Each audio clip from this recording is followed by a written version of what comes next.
You're Locked On Wild. Your daily podcast on the Minnesota Wild. Part of the Locked On Podcast Network. Your team every day. Hey, this is Brandon Duham, and this is Locked On Wild.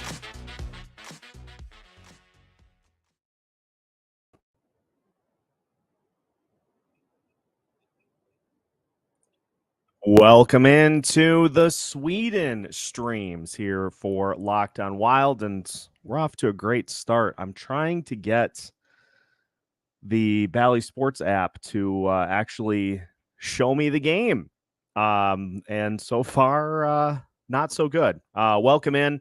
We are in for a fun day of hockey here on Locked On Wild. We thank you for joining us here. Mike is all ready to rock. Woke up at 6:30 in Alaska for this. It is game day. Thank you, everybody, for tuning in. Let's start with the bad news. Sounds like Ryan Hartman not playing here tonight, today, because of an illness. So we will see Nick Patan as the third-line center, I do believe. Which is already putting this team a little bit behind the 8 ball, which is not great, but that's just one that this Wild team is going to deal with. And looks like we have some company here as we get the Sweden streams rolling. Alex Micheletti in the house. What's going on? Yes. How are we doing? Not good so far. I'm pulling up the Bally's app, and is it not working? Okay, here I think we got it now, but it just for like the last 10 minutes, I pull it up on my my Xbox, and it's just like it was just clocking. Oh, no. But now it looks like it's working. So There we go. I think we're set. I think we're all right. Zeke in the house. Today's goal: not take a penalty in the first minute of the game. That's I think that is objective number 1 for this Minnesota Wild team, is to let's try a good start. And yeah, let's not get behind the 8 ball here right off the bat. This is a beatable Senators team, and do you see who's on the top line for the Senators, by the way, now? I don't want to know. I don't know if I do. Noted Minnesota Wild killer Vladimir Tarasenko. They have him up there now, so that'll be interesting. Oh, yikes. Well, Rome wasn't built in a day. We'll get there. Will joining us today. I work overnight, so I got a few hours of sleep. Let's go, Will. Thank you for tuning in. Yeah, thanks everybody for hopping in here. And thanks, as this game gets rolling, there will be more that will hop in. We've got some other friends that will be joining us as we go, and we're just going to kind of free roll. I might bust out some play-by-play here because that's one of my unsung talents. And so if the Wilds go on the power play, I might break out some game action. But I think first and foremost, everybody's just hoping for a win because it's been a rough start to the season, to say the least. And let's just get a win here that we don't have to sweat in any particular fashion, because so far there's been maybe 2 games of the 15 so far that have been like comfortable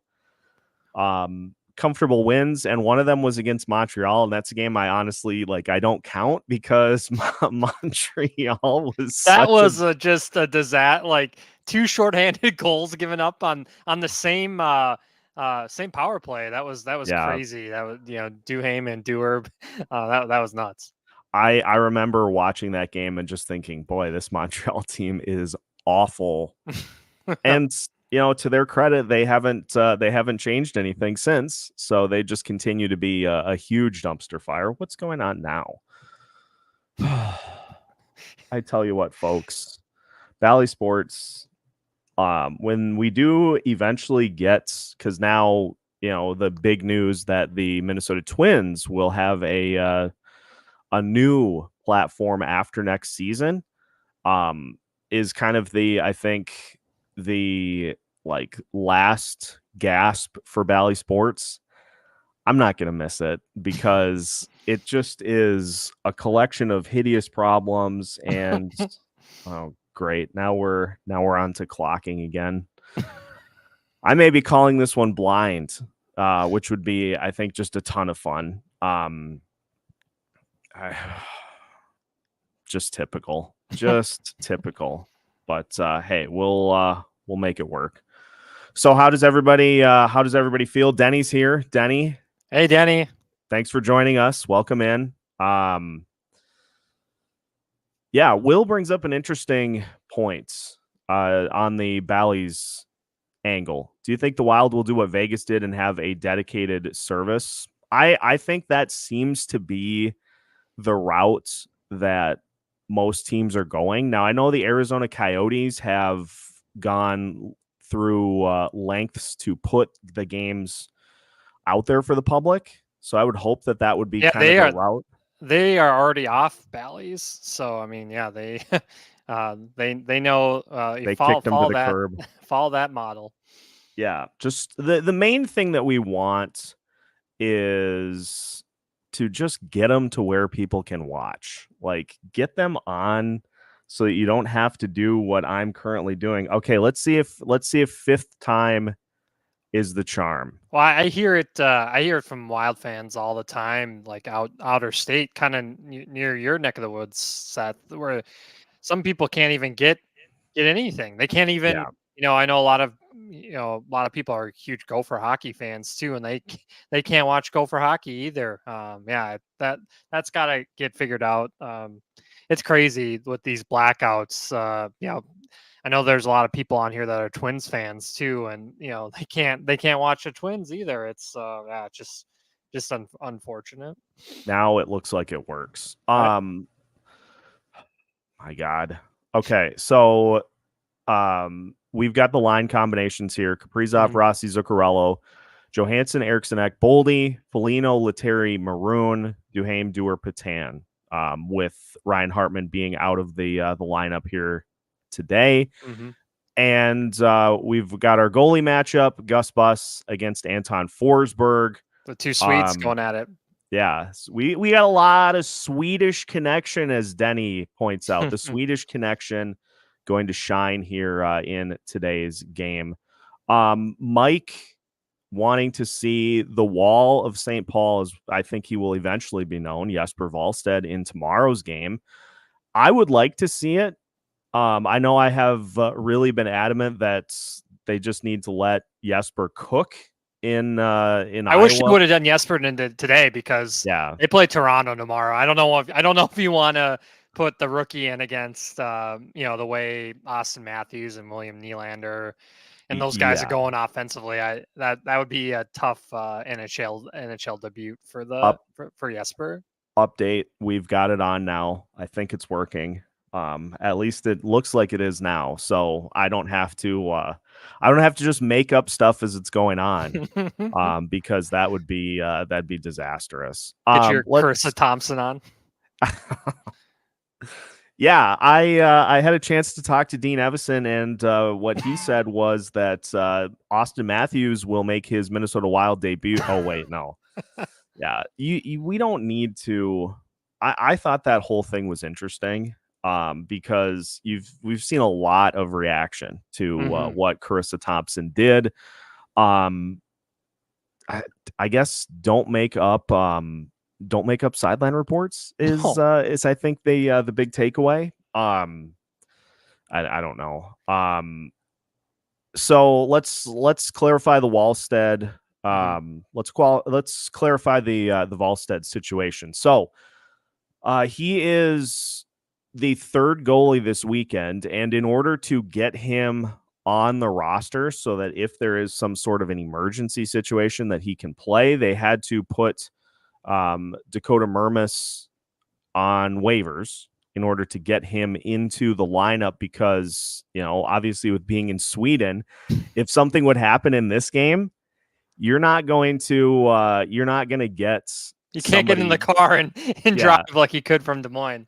you're not going to be able to get somebody here for the next game. So he's up in the event of an emergency. The Wild had a couple of extra players that were called up just to make sure that you've got some bodies. In the case of today, having an illness in the lineup.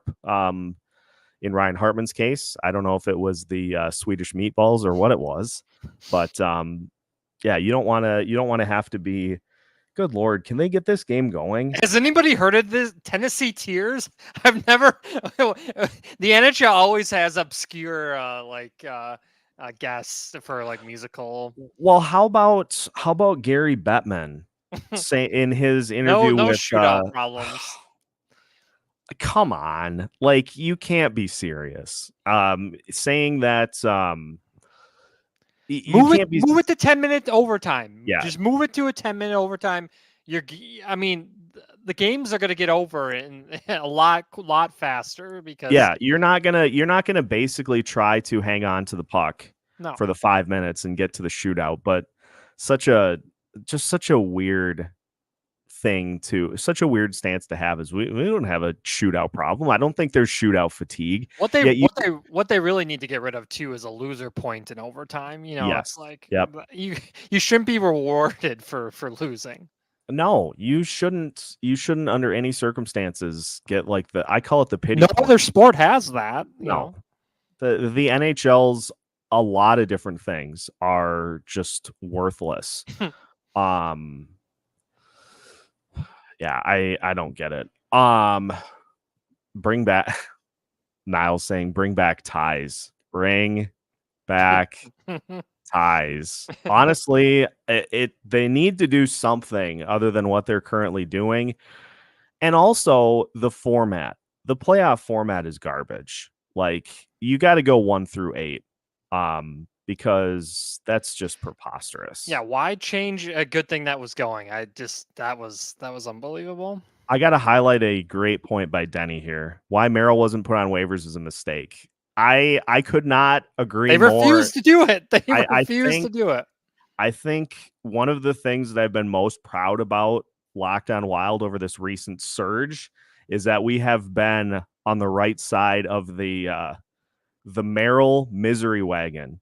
Is that you got to get rid of him. Like, I don't see and we'll see him today. We'll see him in action today. And so I hope that we don't see like the game winning goal be because he's just kind of hanging out, just being part of the action. Look at the legend dropping the puck, Daniel Alfredson. What a player he was with the Ottawa Senators.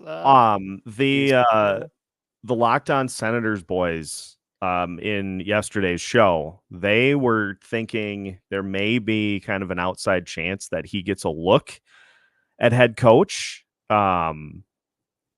if at the end of the season, if DJ Smith, if he doesn't work out. So I mean, guy was a legend in that uniform. How could you not? Zeke, Johnny Merrill, multi-point game incoming. Boy, I hope so. I hope somebody this team would take anything. Well, they'll take anything. This team would take. They'll take a lead. 2 goals from Philip Gustafsson in today's game if it meant that we had a win coming. And I continue to go back to the. Look at Kevin the save Malone. Percentage too on Forsberg. I mean, he's a goalie that can be gettable too. He's beatable. Very, very beatable. So is Gus right now, but I mean, Forsberg's save percentage is even worse than Gus's. So, ick. Let's drop this puck, please. Finally. I'm begging you. 15 minutes. Dude, that was a lot of unnecessary pregame stuff.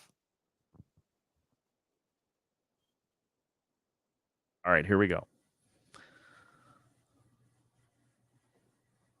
Oh, I also shout out on the Bally's app, these closed captions, because I have the volume on mute, look like shit. Like sweet work with the they're just so small. They're so small.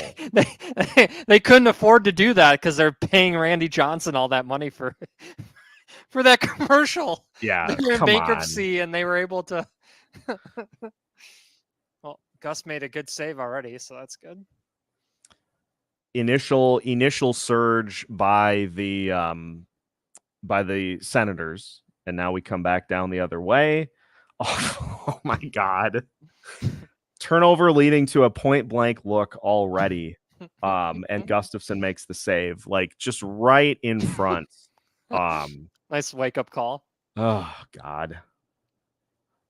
All right, little push in, but shot that completely misses the net.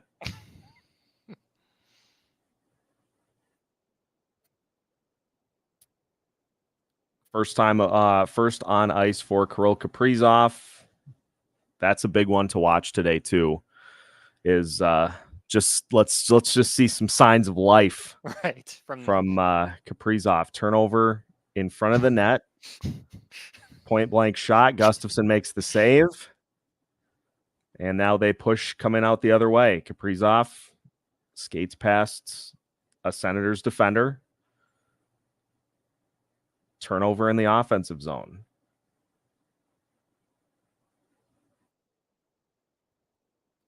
Yeah, we're off to a bang up start already. NASCAR Kelly's here. What is up? Welcome in. As people file in now that the game is actually underway.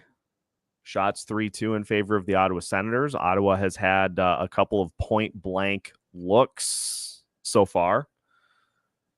Do you count that as a breakaway? It's close, but close. I think because there was a defender in the area.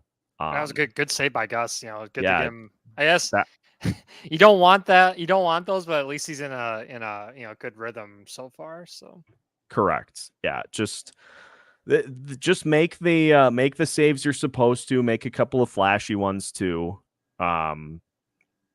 Just get us off to a good start. This team just needs early life in the worst way. Ottawa's super fast. I mean, we thought Dallas was fast. Ottawa's even. I mean, they have speed up and down the lineup, so it's gonna be a challenge. So good to survive the quick storm of Ottawa offense early so far. We did see. I did see my first Johnny Merrill highlight get beaten to the puck by two Senators players. I'm not. Let's positive it up here. I'm talking to myself because I just have already out of the gate been super negative with this. Like let's amp it up here. Yeah, it's tough. It's tough when when you lose a couple row like that, but. One positive is, we get to see Marco Rossi on the top line. So, yes. Hopefully he's the guy that can get Kirill going again. Side question. Ron is here. What's up, Ron? Welcome in. Side question.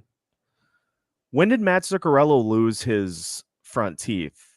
I saw a picture of him from the Wilds this weekend. I didn't realize that he was missing his front two. I didn't see any hit. I mean, it must have been something that he's had for a long time. He just didn't have his fake teeth in because I saw that and I'm like, what's going on?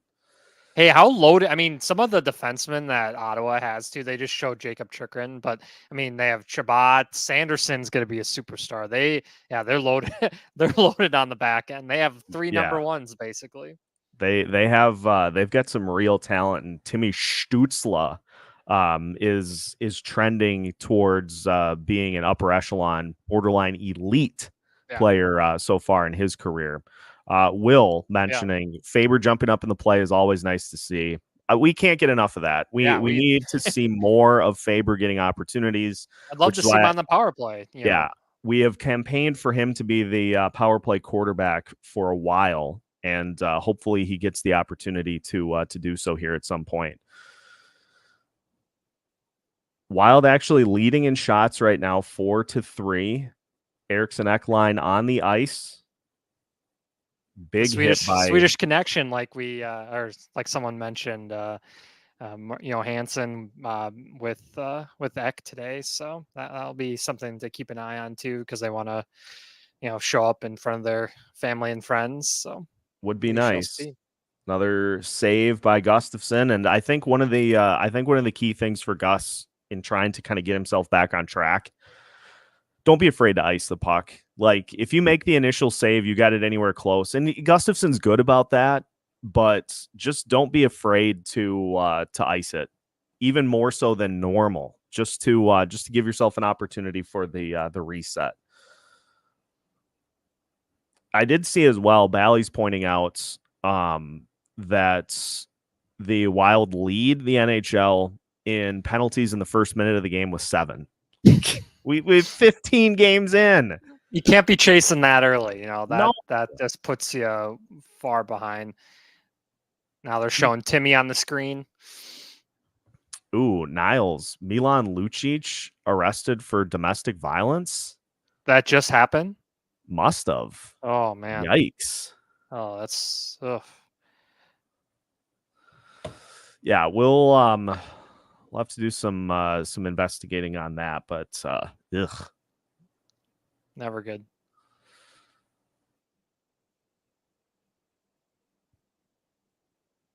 Why do they keep showing the Ottawa bench? What's going on? Nothing. Okay, now we're back to the nothing. action. Just a I don't know if it's the Bally's crew over there. It might be local Swedish. I don't know if I don't know if Bally's can get everybody over there. Oh, Russo's got it. He says false alarm for the ice sweepers. No TV timeout. So they were all set to go to a TV timeout. But not quite. 2 more minutes. Things are a little bit different.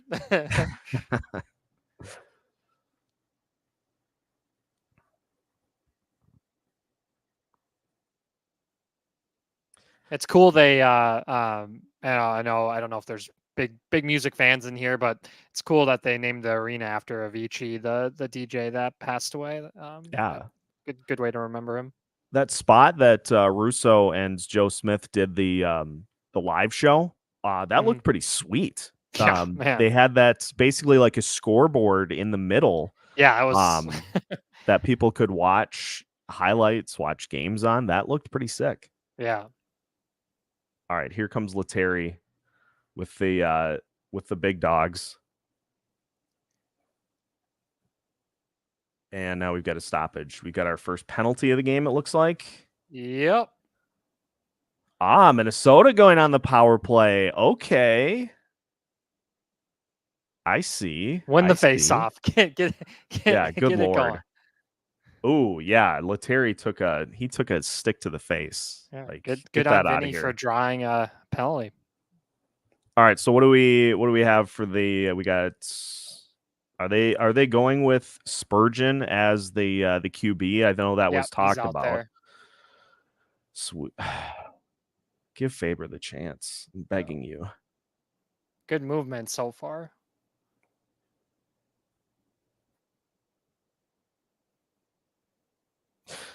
We're gonna have the delay because since I'm streaming it. Oh yeah, I'm a little bit ahead, but it's okay. We'll work with it. Zuccarello's stick always. I mean, the size of his stick always cracks me up. It's insane how big that thing is. It somehow works for him, but yeah, it's just crazy. They're moving the puck better. That's all you can ask for. Yeah. Zuccarello across for Spurgeon. Spurgeon at the top goes to the far side for Kaprizov. Right back to Zuccarello on the near side. Back across. Shot was blocked and laser clear. Yeah, we are not scoring. Some nice passes by Zuccarello. Boldy was so close. Twice. Once he got the shot off and then blocked. So they're getting their opportunities. Ooh, in close. Yeah, Boldy if Boldy gets all of that one, that's a decent look. Right. Zuccarello could literally do a pole vault with his stick into the blue paint on the. Isn't it? It's crazy. You look at it, it's like, how is that working? It's insane. That thing is it's preposterously big. But hey, that's how he likes it. I think we will be having another guest here in a second, perhaps.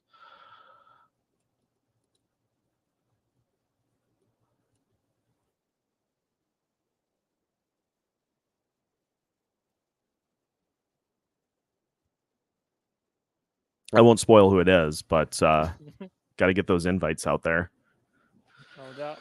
Speed draws penalties, as Will notes. That is accurate. Unfortunately for the Wilds, not able to cash in on said opportunity, but it looked better. That's yeah.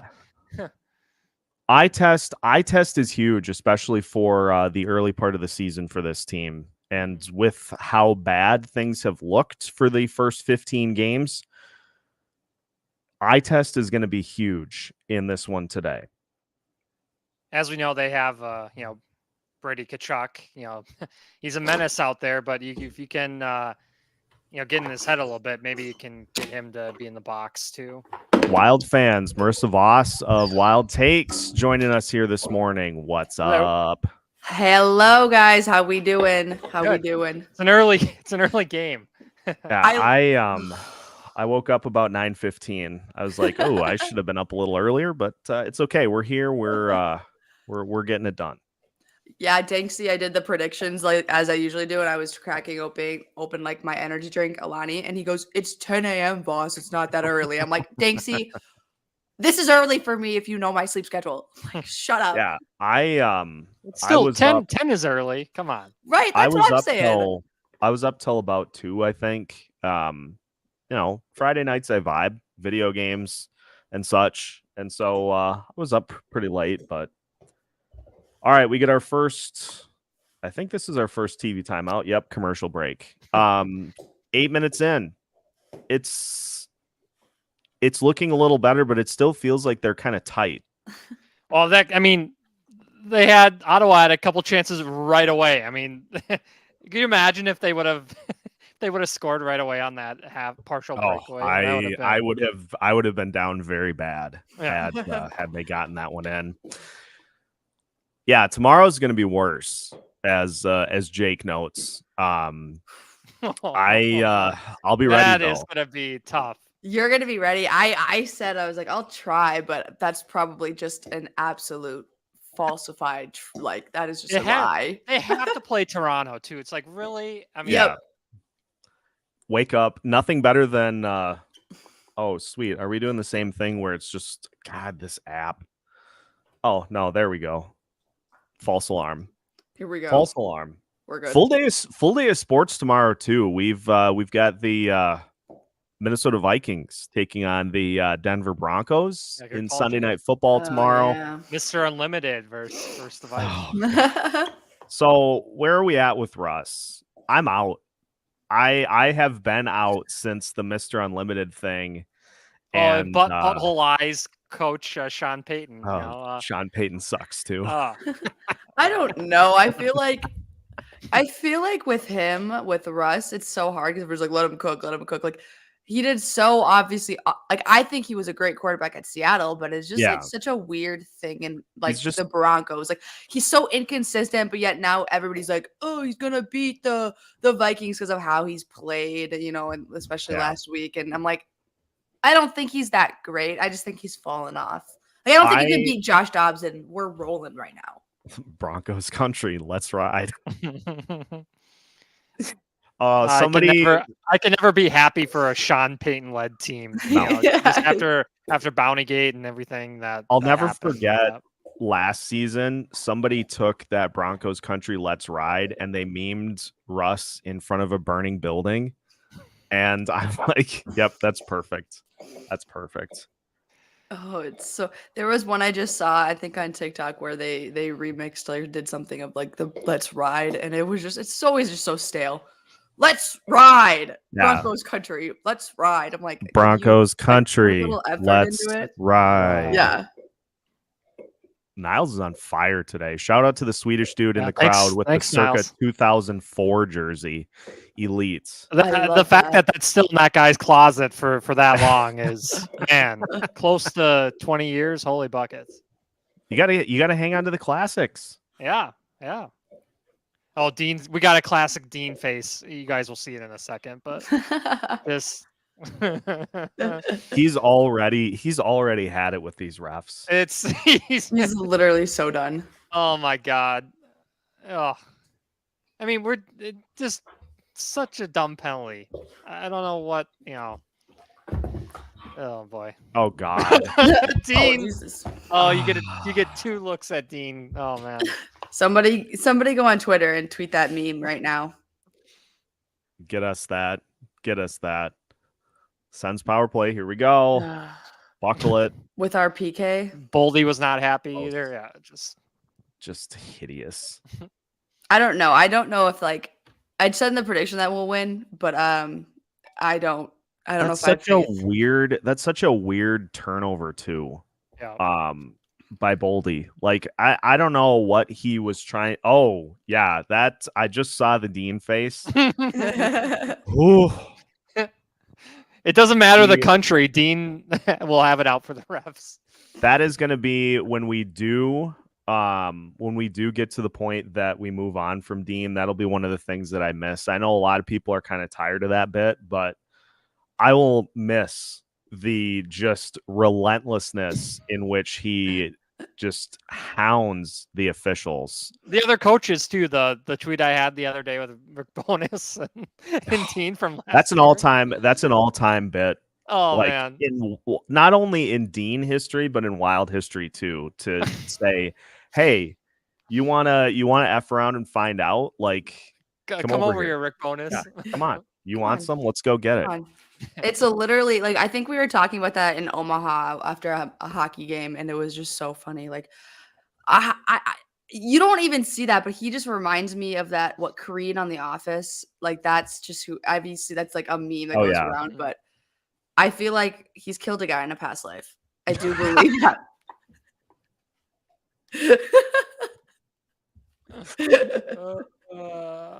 Dean has definitely tied cinder blocks to somebody's feet and thrown them into the river. Like he knows the spot. He knows the spot. He knows exactly what he's doing. Good job, penalty kill. I mean, that was a good kill. First in Sweden stream history, first ever successful penalty kill for the Minnesota Wild. Maybe just go. Yeah, can we petition to have the rest of the games over in Sweden? We are breaking ground here in Locked On Wild history with the first successful penalty kill. And credit to Gus, he walled up on a couple. There was one instance right in front of the net where he had to make a couple of saves because, again, you're just letting people kind of walk up to the net, but for the most part, pretty good for the Wild penalty kill. Niles hopes Dean stays in the league like Bruce Boudreau when he's eventually the scapegoat and fired. I think with what this team has done in the regular season over the last few years, I think he will get other chances. Canadian mob boss. So it's a bit was talking that was a good about one, Niles. It's a bit was talking about this, and I want to get your guys' takes on it. Like, they were like, every 4 years it seems like there's like a transitional period with a coach. Yeah. Did you what do you think about that? That is frighteningly accurate. Yeah. It seems like Wild coaches get to a 4th year, but they can go no further. Mm-hmm. Other than Jacques. Hey guys, we are going to play to win. I can't do the Corey Cove Jacques Lemaire impression, which is just amazingly spot on. No, it's honestly like Mike Yo. Bruce Boudreau and Dean Evison. Oh, I was going for a rhyme there. Good for Mike Yeo where he's ended up though in Vancouver. I mean, Vancouver is on fire. Yeah. He's with Rick Tocchet, and they have an amazing coaching staff out there in Vancouver. Rick Tocchet is elite. This is your We Are Elite in Foreign Countries leader. Locked on Wild, Locked on Radio Network. I should do a little better. Petition the rest of the games to be in foreign countries. Yes. This is your make it a tour. Okay. I'm gonna try this. Oh, here we go. 3, 2, 1. This is your We Are Elites in Foreign Countries leader. Locked on Wild, Locked on Radio Network. Not bad, not great, but sorry, Brandon Duham. Seth's changing it back. We got a new one. MW Auto, what's up? Thanks for joining. Just jumped in. What is your guys' prediction? I said with the Locked on Senators fellas yesterday, I said 3-2 Senators in overtime is my official prediction. What about y'all? I said 4-3 Wild win because Sweden. Yeah. I'm right Sweden there with connection. With Marissa, and I thought it was gonna be a high scoring game just with you looking at both of the goalies' save percentages so far this season. Yeah, you'd be expecting an over type game, but not so far. But I mean, both teams have had really both teams have had chances. Always liked Boudreau. Mike notes. Hockey sense off the charts. Just didn't mesh in Minnesota very well. Well, and he had the awkward kind of Parisi Suter thing going on. And I know we've talked about it in the past on Locked on Wild. Is just that's something where if you don't those who controlled the locker room, and remember they had Adam Oates be their like personal power play guru. And just I think that was with Yo too, but like that was just clouding everything, and the team had fractions of the young guys being with the young guys, older guys with the older dudes. That just was a disaster. Denny spot on here. Gus looks good in an early rhythm. Gonna need to be because he's had to stop some breakaways. The Batherson shot almost went in. That was a difficult one to make a save on. Sens team is fast. They're speedy. They're quicker than Dallas. Fast. That's what I said. I mean, they are a lot quicker. Yeah, following up on Boudreau, bad timing with the players we had, Zach and Ryan, and all of that. Gross. That's the perfect way to put it. It was gross. A bad vibe. Oh, Ottawa players skate by John Merrill challenge. We are successful again. I'm sorry. But I just getting the Batherson shot. That was one of those weird angle shots. He was trying to make up for his penalty too. I'm sure he's trying to score because he's in one of those moods where it's like I got to make up for a mistake. Mm-hmm. Kaprizov along the wall. Oh, that's gonna be a good one. Dallas plays Colorado today. Yeah, that'll be appointment viewing because in other Minnesota sports news on the schedule today, Gophers and Ohio State. Can't wait for that. Ooh. Well, it's a 27-point favorite for Ohio State. They might cover that and the over under by themselves. They'll probably have 27 in the first quarter. So yeah, how are they going to stop Marvin Harrison Jr.? That's my God. They won't. So I won't be watching that. So Colorado Dallas will be. This is why I love having 2 TVs in my living room. Humble brag, because you got to have multiple outlets for multiple options. And kudos to YouTube TV as well for their multicast, which is an amazing invention that they probably should have done years ago.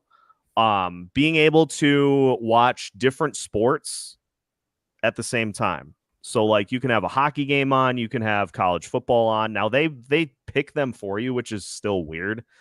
You should be able to pick your own. Like, Mhm. don't tell me which games I can watch at the same time. I'm going to make my own choices. Thank you very much. But yeah, I'll probably have some hockey, probably have some of the better college football games this afternoon. I'm a sports degenerate, if you can't tell. That's why I host this show. 6 minutes, 6.5 minutes to play here. First period, shots dead even, 8-8. Feels like Ottawa has had the better push consistently than the Wild have, but again, that's what you kind of expect. Yep. Speed team going up against the ox cart, as I'm going to call them. That the Minnesota Wild fight. Oh, okay, Ooh. okay. Ooh. Don't tell me. Let me guess. Dewey He's won. got a mustache. Oh, Middleton? Yep. Midzi. Good fight. Good. Good. We'll see. Yeah, Dewey 2 shouldn't be allowed to fight anymore. He's just too. I feel like he's just too small. He gets his ass kicked, butt kicked. Like, We can, I'm like, he tries to throw it, and then I'm like, oh, he just, buddy.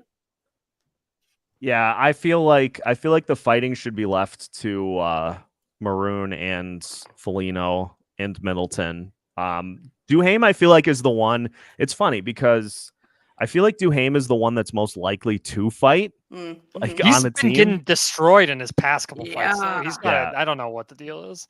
We The one gotta- versus Barkley Goudreau, where Goudreau basically threw him to the Threw him to the ice, ground. picked him back up, and then fought again. We don't need that. We don't need that. Here's another crossing into a different sports realm by Niles. I hope I'm pronouncing that right. It's time to punt on PJ Fleck. Hard to row a boat when the oars are shattered and the boat is half sunk. I mean, again, it's funny because, like, okay, here's the fight. Bear hug to start. Middleton, rib shot.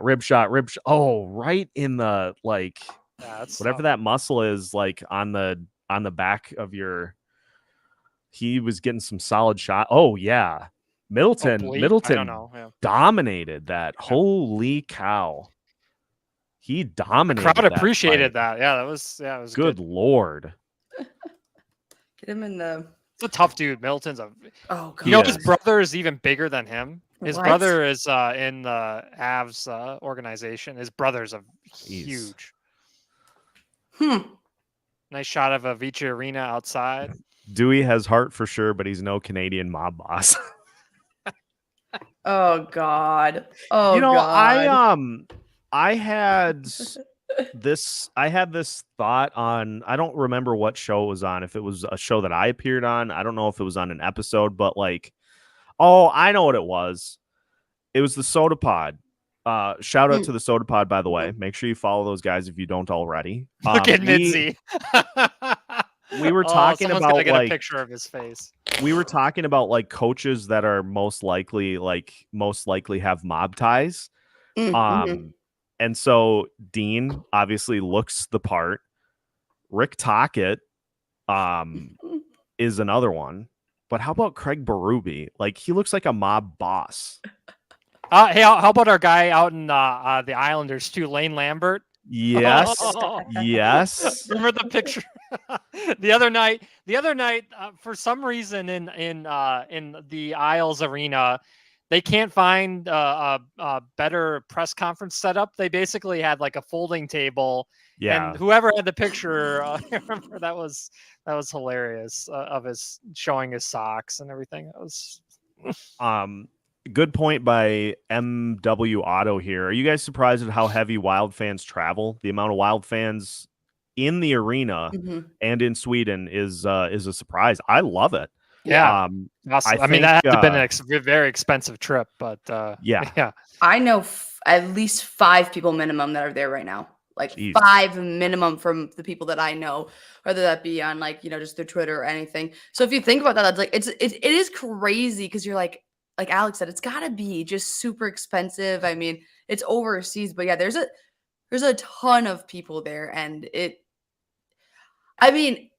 one of those things where it's like, this is your trip for the entire year, you know, like, yeah, this is your vacation. Like, yeah, exactly. I mean, there's a ton of Swedish, people are, from, that that part of the world from here in Minnesota. Exactly like Denny said.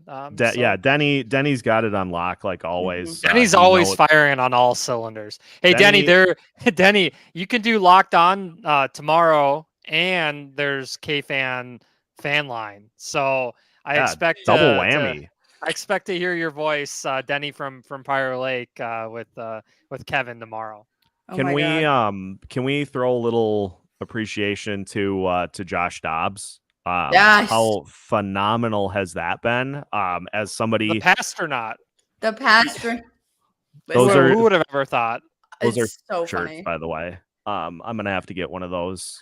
I just love the fact that you can have somebody come in who has been kind of bounced around and just come in and just completely lock it in. Denny will be there. Yes, Denny. Yes, let's go.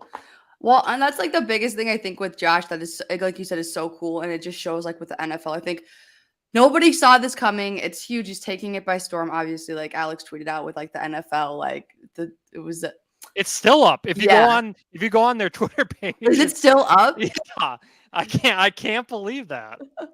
It's cool. I mean, it's just something that you don't see. It was okay. Funny story. So I was talking with my parents a couple of days ago, and they were talking about Josh Dobbs.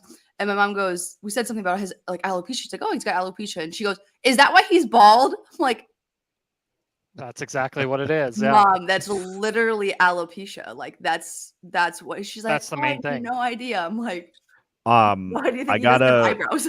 I gotta shout out this tweet from Brett. This is hilarious. Zach McEwen to Middleton, probably. I'm gonna knock your teeth out. Middleton smiles. McEwen is like, "Oh, what? You don't have any teeth?" He's so. That picture of him smiling in the box was hilarious. Yeah, with the cut on his nose, he looks psychotic. Yeah, he's an absolute savage. Oh my God. I remember going to a Wild Avs game in Denver last year, and it was like 50-50 fans, and Kemper was playing for the Avs too. We lost in OT, but the fans show up. That's the main point of this is Minnesota fans, doesn't matter where, doesn't matter who against, fans show up. Exactly. Well, the big thing too is a lot of people, they grow up here and they keep their fandom. If they move across the country, and it's awesome. I mean, with Locked On Wild, I was talking to Seth about it. We have a guy that follows the show from Ireland. Like it's cool. Absolutely incredible. That's the power of YouTube and social media. It's awesome. Yeah, we have a lot of fans that listen from across the pond. I know the audiences in Russia and Sweden and a lot of different places. They turn out. They turn out for sure. State of hockey for a reason. Yeah. Yep. That's good call, Jake. Yep. I love how other teams have tried to steal that. The Avs, for one, have tried to steal it, and it's like, no. Have you seen so someone had the picture yesterday I saw on Twitter. So the Gophers use Pride on Ice and as their slogan, and Penn State has adopted it that. What stated where I think Colorado did it when Denver won the national championship too, and the Stanley Cup. I love go on. I don't want to. I love how people get riled up and they're like, "Well, how can you be the state of hockey if you've never won a Stanley Cup?" It's like, Will, are you from Owatonna or Mankato that you went to school with them? We'll get Will's answer. We'll get after that. Yeah. Get ready for another episode of the Wacky Wild penalty kill. Yeah, another one here. They're playing with fire. I'm just trying to get this picture of the two guys in the box. Well said, high school. High school. Okay. Shout out Owatonna. Yeah, if the oh God, Russo. Wild just spent 2 minutes in the O zone by first and fourth lines, could have drawn at least 3 penalties. Somehow didn't, and Eriksson X line comes out, and Johansson called for an O zone interference penalty. Yeah, I just got this picture of the two. So it was Johansson and Middleton in the box. Oh, there's going to be a massive glare. Look at this. Those two, they're just like, Just vibing. Oh yeah, dude. They're like Middleton just looks like he's like disgusted. It's so funny. I think the Locked On Wild header is still from last season where Reeves, Foligno, and somebody else are all sitting in the penalty box just Against Philly. That game was crazy night. because Yeah. Philly had Delorier, and then Nick Seeler too. So I mean, By the way, Nick Seeler's crazy too. Delorier had 6 goals last year. Somehow, I don't know. He's getting paid $2.5 million with a full no move. That's why Chuck Fletcher is no longer the GM. And, well, come on, amongst Chuck. other things, but when you're using an app to try to figure out trades, that's never a good thing. You should never have admitted that. Yeah. Oh, it's horrendous. Boldy has gotten so close, so close. So I'm no penalty kill scholar, but it looks as though the Wild have gone to the diamond formation on the penalty kill, at least from what I am currently a lot observing. More aggressive. Yeah, good clear. They got Ottawa has I'm legitimately 2 minutes delayed, I think. Yeah, what are you at for like time? That's what are you guys all at? Like 2 minutes. That's going to be the problem of streaming going forward too. And I mean, they have to figure out the delays. I mean, because I'm just watching on regular cable. Okay. And we're at 22 seconds on that part. So I'm watching it on Fubo right now, which I guess is that technically cable? Fubo is always so confusing to me. I think it's streaming too. Yeah. See, that's what I thought, but it's like TV. But yeah, so I'm at 22 seconds right now. I think I'm on pace. Okay. With Alex, but at the same time, there's like when we're watching like Wilder Vikings games, like I will get tweets and then I'll just like look at it, like what happens like however long later. I'm like, this is so stupid. The Wild have killed 2 penalties and it feels like it wasn't on purpose. Did we do that right? We need a goal here. Ooh, Boldy, or Faber. Now Boldy. Yeah. Shot over the net. The sequence there. I mean, overall though, they're playing. The penalty kill. That was they're playing with fire, but they they made it through. They made it through. I mean, that's like the thing with hockey. Always, obviously, in the first period, like you want to score, but if you can just hold it 0-0 and not allow them to get that 1 goal advantage. And they let that happen though too, because they get in the heads. The refs get in the Wild's head too. Obviously, not some great calls, but they let it affect them way too much. Remember Foligno against the Stars? I mean that's spot on. Is that you've got to you can't let that type of thing impact your game. Why is the clock running? Who is in charge here? They were taking a face. They were taking They were taking a face off, and the clock was running. Like, what are we doing here? Nobody knows. All right, so we're just about done with the first period. And I think now we are officially done, or at least on my TV. As Mike notes, we've seen worse 20s by this club this season. True. Both looked pretty even. I feel like that was kind of a get through it period for the old Wilds. Get back to, because let's keep in mind they haven't played in a week. So that's not great. This whole schedule, I mean, Ottawa already had a game too there. It's like what? Like it's so weird. They've had 2 days worth of games already in Sweden. It's like, why would you not just make it a weekend thing? Have two games a day, not just one. I don't know. It's weird. And then the Wild, they get Toronto tomorrow. Good luck. I mean, there could be some tired legs. I just saw a tweet. Yes, well, very true. Very true. Future man. Did you guys see this about the Boston Bruins? I'm gonna. Milan Lucic. Yeah. Everybody.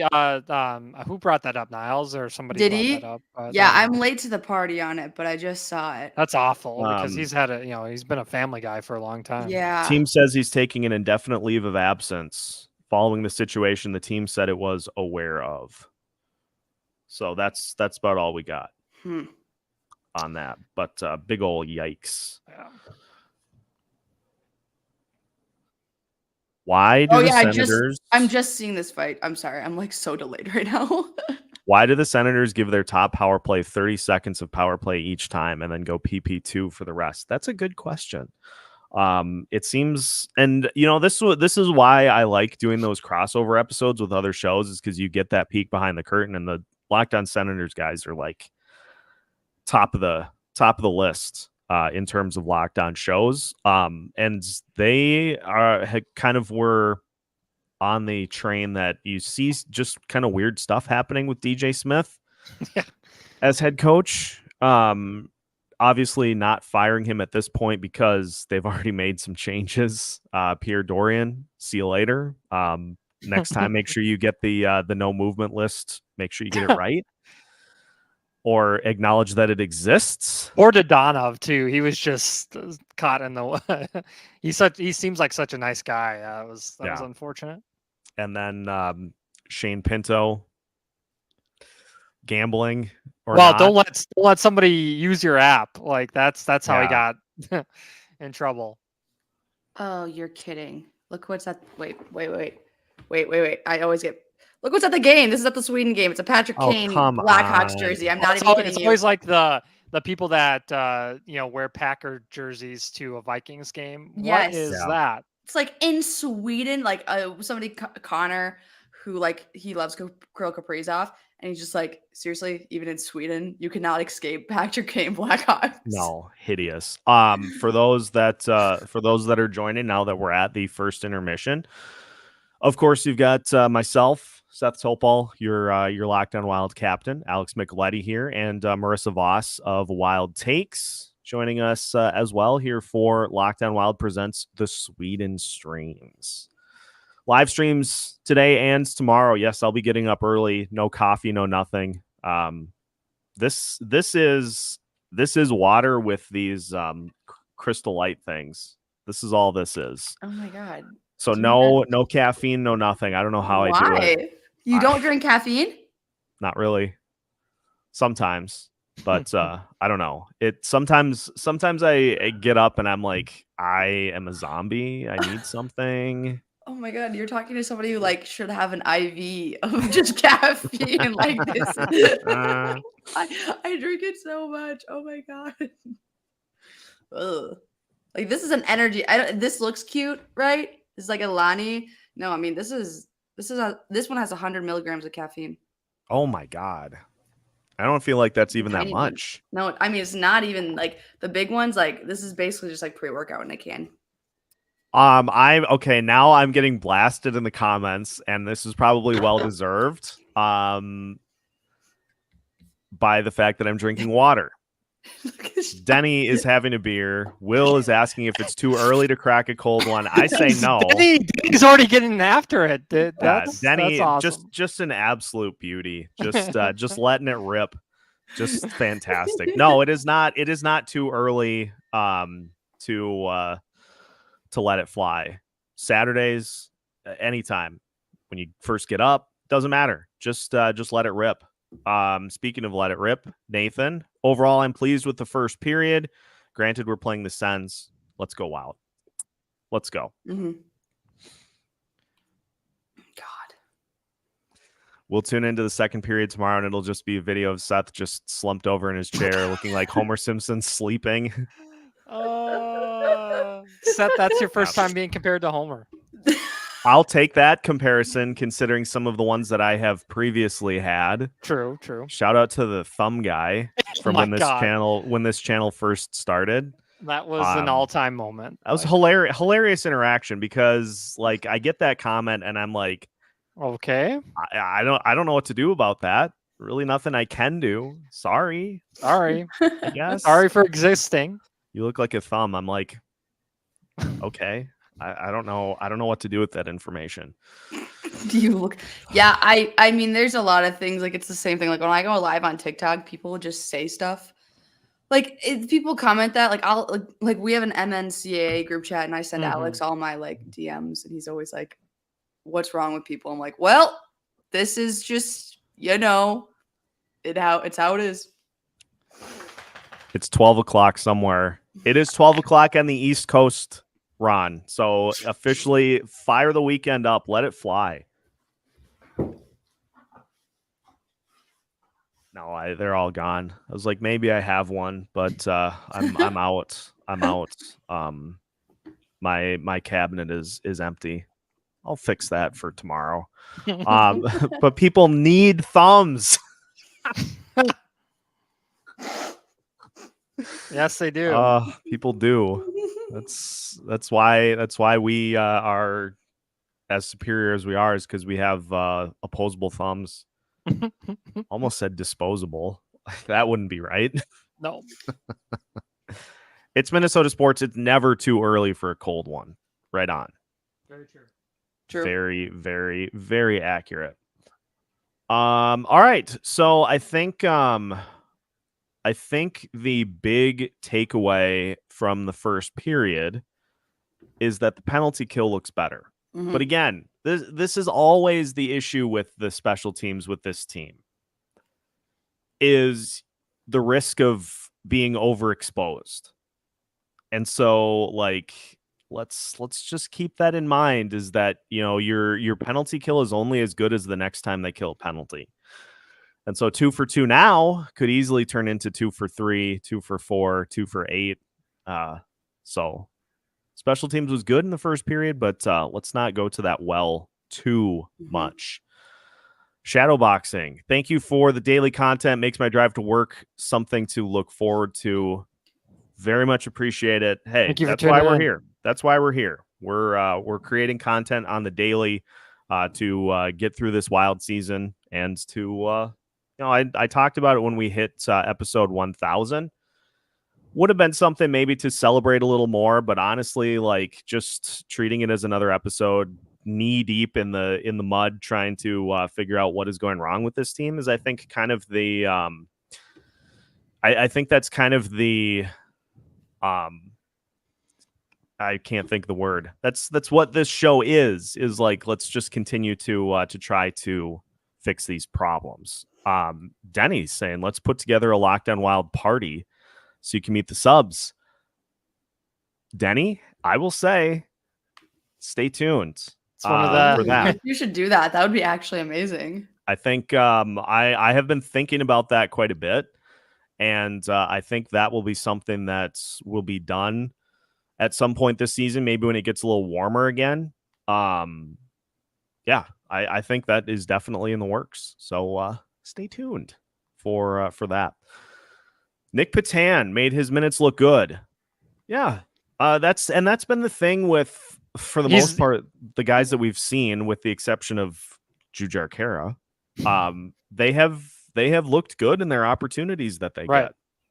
Yeah, anytime he's grinded his way to try to make it to the NHL, and so now when you get that opportunity, you have to make the most of it, because you never know when it's going to happen again. And the Wild, they don't have a ton of depth down there in Iowa. So no, not a lot. You guys haven't been to a Bloody Mary buffet at a bar? Oh, yes, I have. Yes, I have. Kelly, do you know Bloody Mary buffet? Delicious. Yeah, Psycho Susie's in the city is one of my favorite spots. They had a just absolutely unreal Bloody Mary bar. I think so. That's crazy, because I never got to go there, but like everybody posted about it. It looked so busy, so I don't know if they were just like, now with the pandemic, everything kind of just it's too bad. They had the tiki the tiki bar feel. Yeah. Very great Yeah. vibe there. One of my Oh, favorite spots. It's a God. shame. I'm so sad. Everything's turning into houses. It seems like everything. Yeah. Yeah, you guys. I mean, you guys would know. You live up there. I'm just down here chilling in Southwest Minnesota, Oh yeah, that's hanging right. out. Yeah, it's fun. Mental gymnastics I do when, say, Midzi takes a penalty, immediate deficit on a PK that's already busted. Yeah, it's again, we just have to PK in moderation. I don't endorse many things in moderation, but penalty kill I will endorse in moderation. Tom Reed's bar, good spots Oh, for a meetup. I think that's Yeah. a great call. That's a Oh, great call poutine. by Yep. Denny. That's Tom a Reed's good bar. spot. I'll get working on that for something in 2024. We'll make the meetup happen for sure. Let's revisit the Murmis move. As is mentioned here by Shadowboxing Jim. Was the Murmis move done for financial reasons? I assume he's on a 2-way and Merrill's on a 1. No worries. We'll just rehash it because that was a move earlier. Mhm. It was made to get Jesper onto the roster in order to have him available in the event that Fleury or Gus were injured and not able to play. So that's why they did that. And yeah, Murmis on a 2-way deal. I don't think he's going to get claimed. I guess we'll see though. But yeah, they had to do that in order to get him onto the roster. So that's why that was done. I would have popped a bottle of champagne probably if John Merrill was the choice. Oh Again, God, I would have been so happy. Well, and they probably thought nobody was going to claim Murmis too. Yeah, So. exactly. yeah. So Yeah, it I was like a Murmis. procedural move. I like Murmis too. Mhm. I like what he's done for this team. Mhm. I think we have really picked up steam on the let's just keep John Merrill on the bench train. This Yes. show has Gosh. because yikes, like just a mess. Has Will he ever played good hockey? Can somebody confirm nor deny? Has John Merrill I'm ever gonna played good need hockey in his life? Michigan. Locked on. That'll be the next Locked on Wild investigates is finding actual documentation of good play that John Merrill has had this When he season. was in because college. Yeah, when he, Me and Michigan. the college hockey people. Yeah, when he was in Michigan. It's true. This is true. He did a little trick where he's like, "Oh, look at me playing good in Michigan," and then all of a sudden he's like, Yeah, "I suck." he's showing teams. It's like, oh well, turns out that was a little bit of a mirage, and it's not how we do it here. But yeah, Will on the video games. I just started a new one last night. It's not new itself, but I'm new to it. It's that Star. I think it's called Starfire. It's the one where you jump around in the galaxy and explore planets, and you put a crew together. It's Star Warsy, but I just started it last night. Really liked it, but then you look up at the clock and it's after 2, and you're like, I need to go to bed. So, yeah, throw Jesper in and get the boys going. Just kidding. Let him sit on the bench and look pretty rusty. Yeah. I'm glad he was over there for his birthday. I think that was cool that he got the opportunity to be at home. Starfield. Thank you, Will. I couldn't think. I think it's bad when you can't think of the name of the game that you're playing, but I stand by it. Denny predicting that Murmis will go to San Jose or Edmonton. And let's be honest, both of those teams could use a guy like that because defensively they are trash. Certified trash. It's basically the San Jose Wild over there now too, with all the former my Wild gosh. guys they have. Let me name them off the top of my head.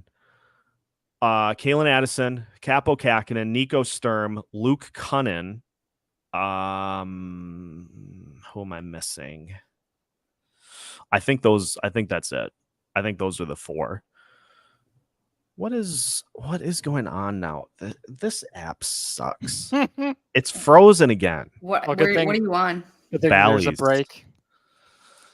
Yeah, Like- what do you think we're gonna do, like with the Wild? Because obviously the Twins are done with Bally, and it's gonna be the Wolves and then the Wild. Do you think that they're just gonna like make their own network, like kind of do like a team like based thing? Like that's what I want to know. I think they will. Mikhail Granlund's, as many are noting, the name that I missed. How could I forget Mikhail Granlund, of the noted tenure here? Traded for what? That was the Nino Niederreiter trade, right? Yeah. Yeah. Good Lord. Chuck. Yikes. Oh, more good news. Goose should be ready to go soon. I know that's a problem. I don't know what, it's they're going to have to make another defensive move, trade somebody, or, I don't know what's going to happen. Oh God. Nino for Victor Rask. That's ugh. Yeah, that was hideous. Yeah, I mean, Victor got that big contract in Carolina that did not work, and then it was Charlie coiled. I mean, Fenton had some moves that were just bizarro. Fenton for as short of a tenure as the Paul Fenton era was for this team, you could not have packed in more transactions and moves into a 1 year, not even a calendar year. He lasted like 8 months. Yeah, when it goes to show, even if you're a good hockey like evaluator, if you aren't a good person on the personal side of things, that's a big part too of being in position of power like that. Don't be a dick. Big thing. And then another big debate that I had with somebody last night that's a Montreal fan is the Boldy Caulfield, choice. That's gonna. I mean, Caulfield's been a lot more consistent than Boldy. And everybody was kind of nervous about Caulfield's size, but I mean, he's proven everybody wrong that had that debate. So that's gonna be interesting. We are back and underway. Woo. Yes, thank you, Jake. Turnover in the D zone, leading to an initial attempt for the Senators. I'm close to you have to start off. That's how the Wild just introduce a period too. Yeah. Locked on Wild, turn the puck over challenge. We are thriving here.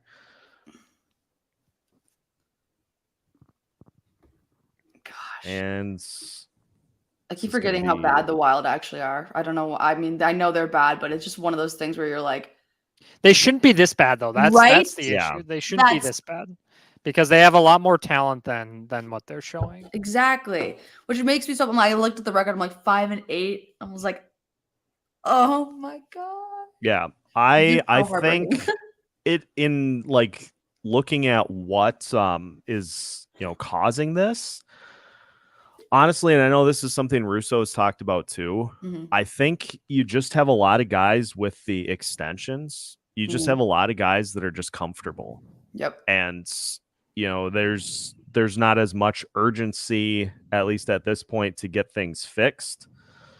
But it's something that you just gotta hope will turn around. But again, it's a what have you done for me lately league, and 5-8-2 is not great. No.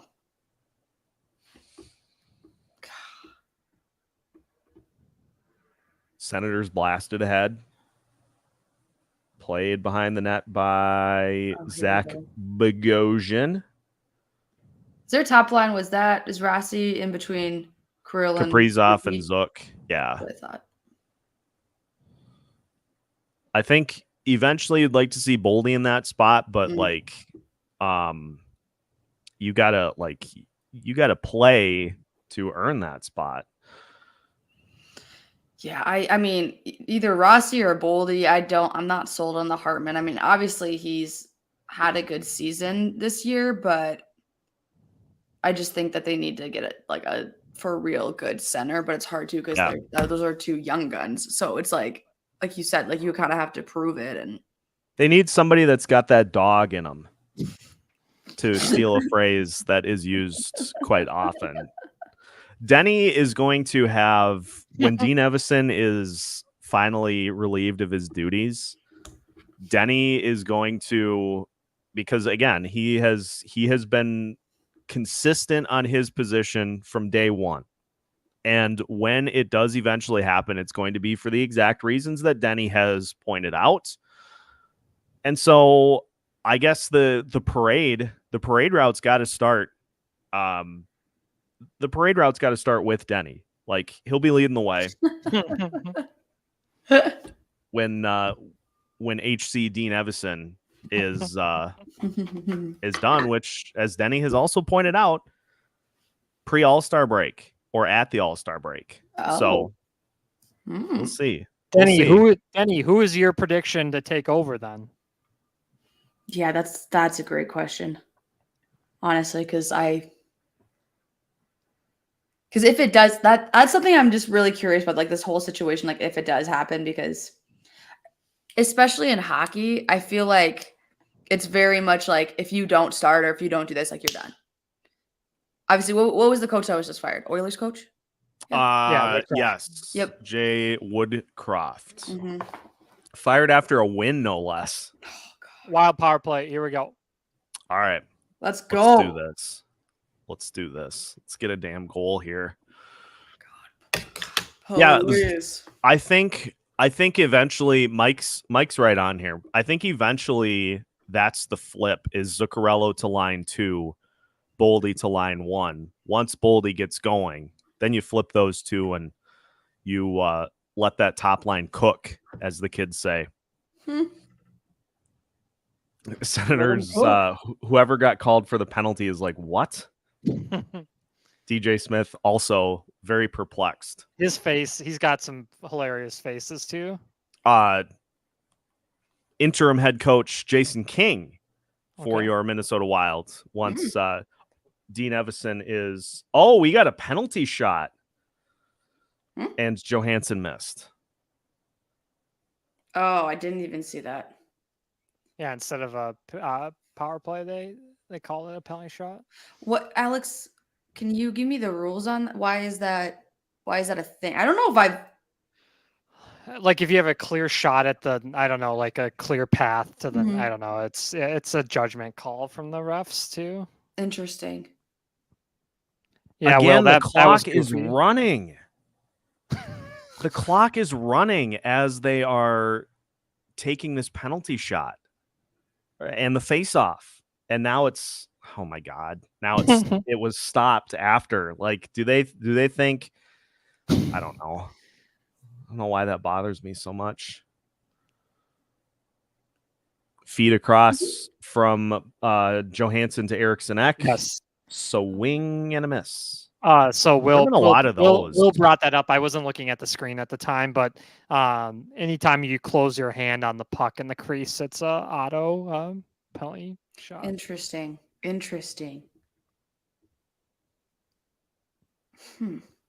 Yeah, Johansson's not really a shootout guy, so right. That's what I was. Didn't even look like he had a chance. Well, at least he didn't do what is my just pet peeve of this team, and I talked about it last week, where they just shoot like right in the chest of the goalie. Like, if you're gonna put a shot on net, don't put it in the spot that has the most like chance of just being an easy save. Make them work for it. Buzz the ears, or try to tuck one under the arm. Don't just go right in the middle of the chest. Like, I would be interested to see what the save percentage is on those types of shots, but it's got to be over 90%. It's got to be close to like 97.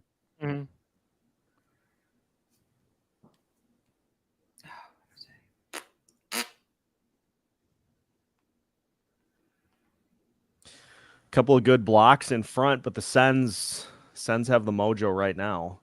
Don't like it.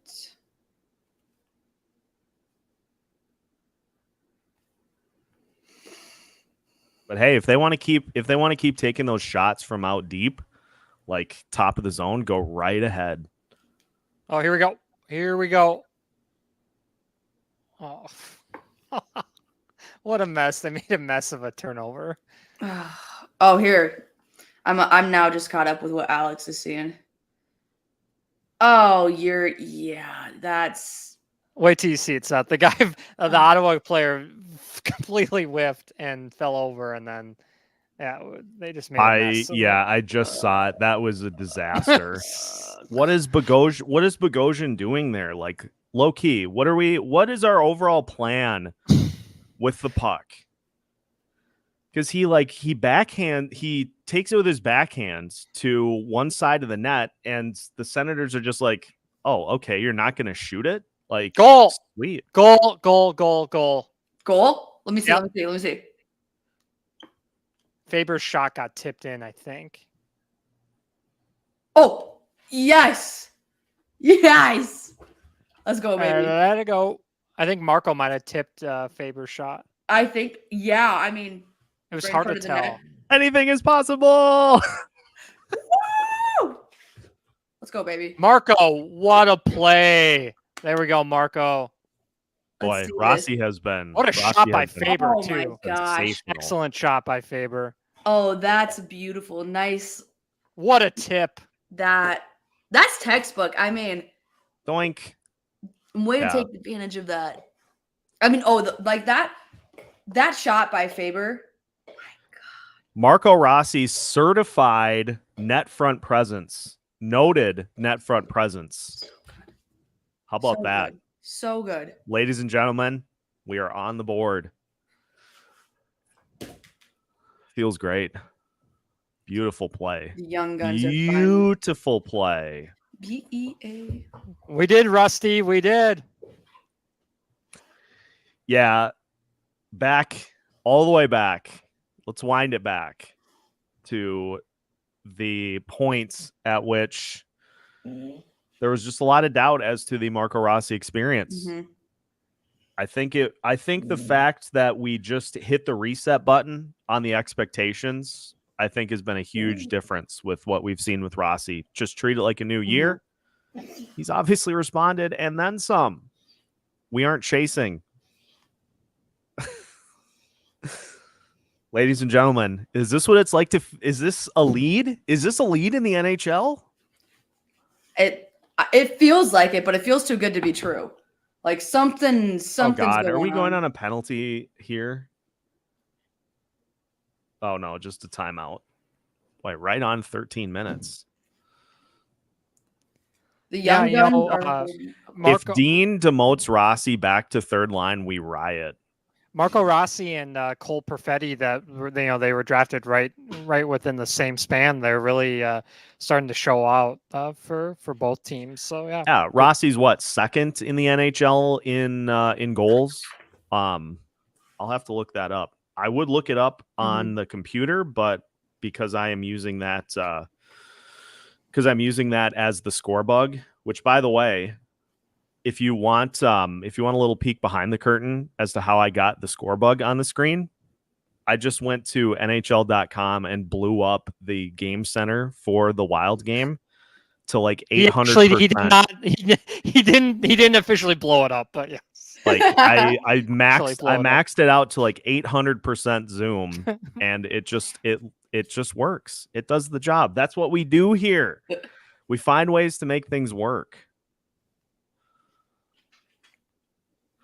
The fact that we have a center that can score more than Mikko. Oof.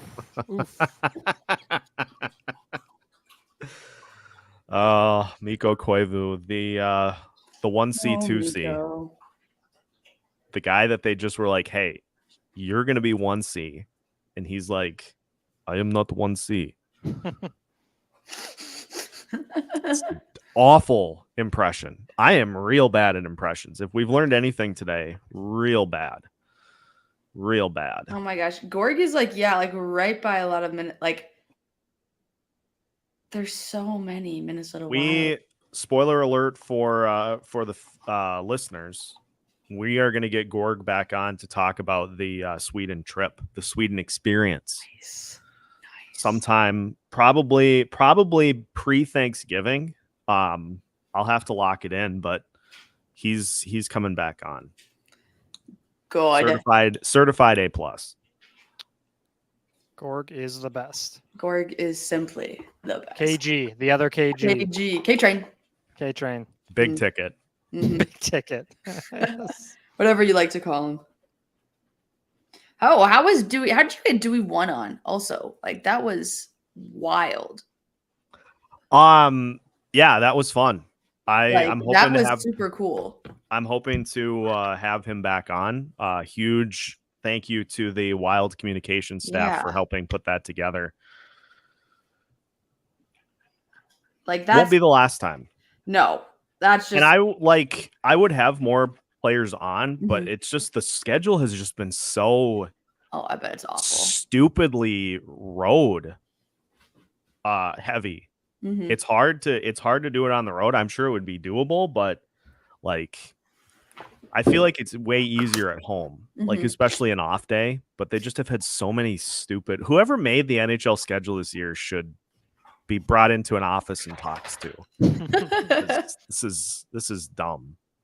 Yeah, Judd will be back on as well. Bracket maybe, but Zolgad for sure. We'll get Judd multiple back on. Judds. Hey, good play by the defense in front. They've done a good job. The Wild have done a good job of having people in front of the net to try to clean up the traffic. I know there's still been some traffic there, but they have at least had players in the area to be able to kick the puck out, which is what I'm going to see in the what I'm alluding to. I just saw Russo tweet about it, so now I've got my eyes open. Someone's got a beach ball in the crowd. Do you guys see that? Really? Oh my god. I just saw it. Yeah. It's like, where did that awesome. beach ball come from? Shooter McGavin. This is golf, not a rock concert. Boldy has been so close multiple times in this game. I mean, he just once he gets that goal, that's going to get him going. All right. Hopefully. Oh my. Yeah, just like they're moving Forsberg around. That's a good thing to see. Peter Forsberg is not in net, by the way, people. If you're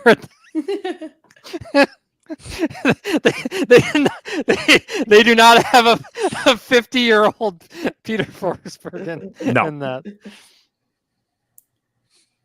He could probably still kick it though. Oh yeah.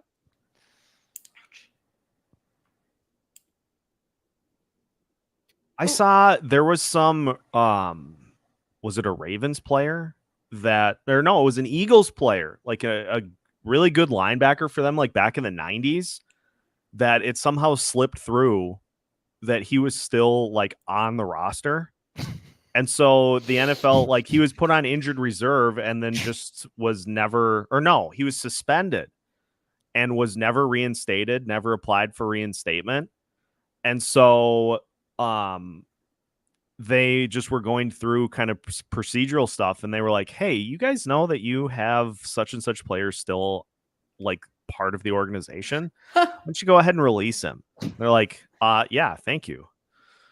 Marco, Wild PP upcoming. Ooh, Marco, is he okay? He took What, did he stick to the eye? Wait. Oh man, right to the face. Right to the face. I gotta see a replay of this. Okay, here we go. Directly to jail for whoever did that. Oh, Jesus. That was really bad. My gosh. Oh, yeah, directly to jail for 52. Like, right, directly to jail. Straight to jail. He's still blinking a lot. Wow. God, 52 looks like he's like 12 years old. What is he doing on the ice? Who even is that? Robbie? Who is that guy? Robbie Yarventi? Robbie Yarventi? Only a double minor if it's blood, which another goofy thing about the sport of hockey too. Gary Bettman insists that there's nothing wrong with the NHL. I have some thoughts. Listen. Boldy again, man. They are really trying to get him the puck. Wow. Kaprizov skates to the face-off circle, back to the top. Spurgeon across, far side.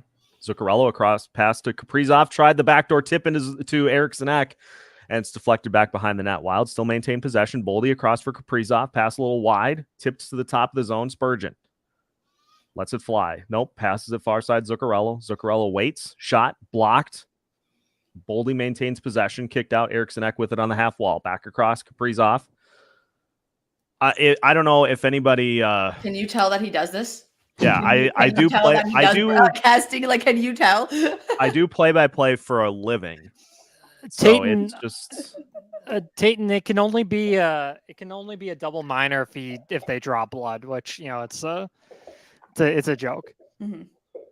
Kaprizov pass across to Zuccarello, deflected back across, wrapped around. Kaprizov on the near side, tips it to Eriksson Ek. Eriksson Ek's pass blocked to Spurgeon, back across Zuccarello. Shot sails through the crease.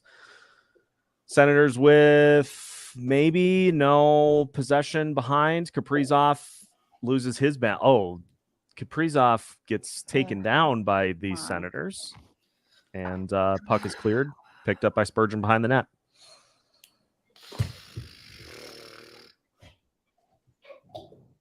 Only mention the commissioner's name after the word fire. Yeah. We're not we are certified not Gary Bettman fans. No. Who is? There are people out there who actually like him. That's a great question. Mm-hmm. I don't know if you did a power rankings of commissioners by sport. You'd probably go Goodell at 1, Adam Silver at 2. I'm going Gary Bettman at 3 because I think Rob Manfred is an idiot. Oh, they both want me to poke my eyes out. I don't know who's worse. Yeah. Although I was fully out on baseball, but I think the pitch clock has made a big difference. I like that. The owners are very much fans of the commissioner. Absolutely. True. Denny, you are always on fire, man. What's the shelf life on commissioners? That's a great question, actually. It seems like forever because in baseball, they don't get fired. They don't get fired. How long was Bud Selig the commissioner? Forever. Till his death, basically. Stupid ass tie in the All-Star game. That was ridiculous. I will never forget that. The fact that home field advantage came down to the All-Star game was a joke too.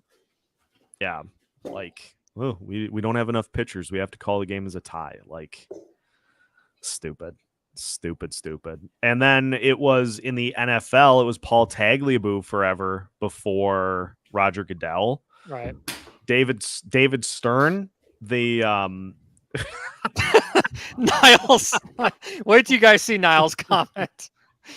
Oh my Jesus. Niles has been great too. Great contributing. If Bud Selig was hired when Abraham Lincoln was president, David Stern was commissioner when the NBA was invented. One of my favorite gifs of all time is him choking on the water. That was excellent. I laugh irrationally hard when I see that. That was excellent.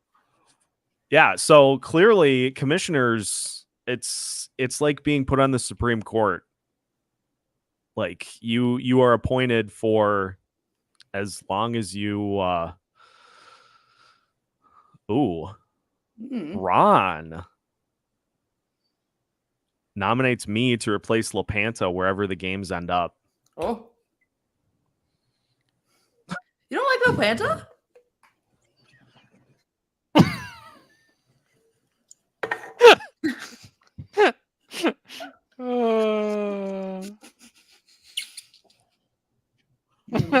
Okay, that's comment of the day so far. That's comment of the day. Hey, Denny's on beer 3 and his second puff of the day. We are having a good day today. Let it rip. Most points by rookies this season. Wild are 4th in the NHL with 16. Is that right?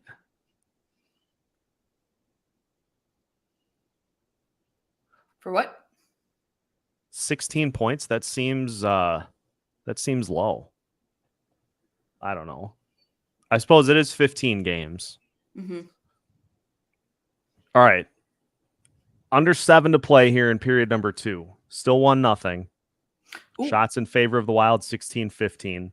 Lettieri behind the net. Maroon tries the windmill wraparound, and we're getting another penalty. Vinny is? Mm-hmm. What was it? I don't even see. High sticking? Yeah. Continue to play with fire. And it's funny too, because like in trying to diagnose like how this gets fixed, it's funny that the thing that seemingly would do the best by just limiting the number of penalties that you take does not seem to be on the table. It doesn't seem like that's an option. I literally don't understand it. Like, it's like they miss the penalty box. The minute they step on the ice, they're like, oh, gotta get back. It's literally like that Simpsons meme where it's the grandpa just like putting the hat, walking in a circle, and go. That's like us every time we're not in the penalty box. I legitimately don't understand. Oh. And thank God Gus is just showing out. Yeah, Philip Gustafsson has looked really good so far. This is very encouraging. He can't. I mean, he's in his home country. I think he might get banned if he doesn't play good hockey in his home country from his home fans. Directly to jail. So I don't know if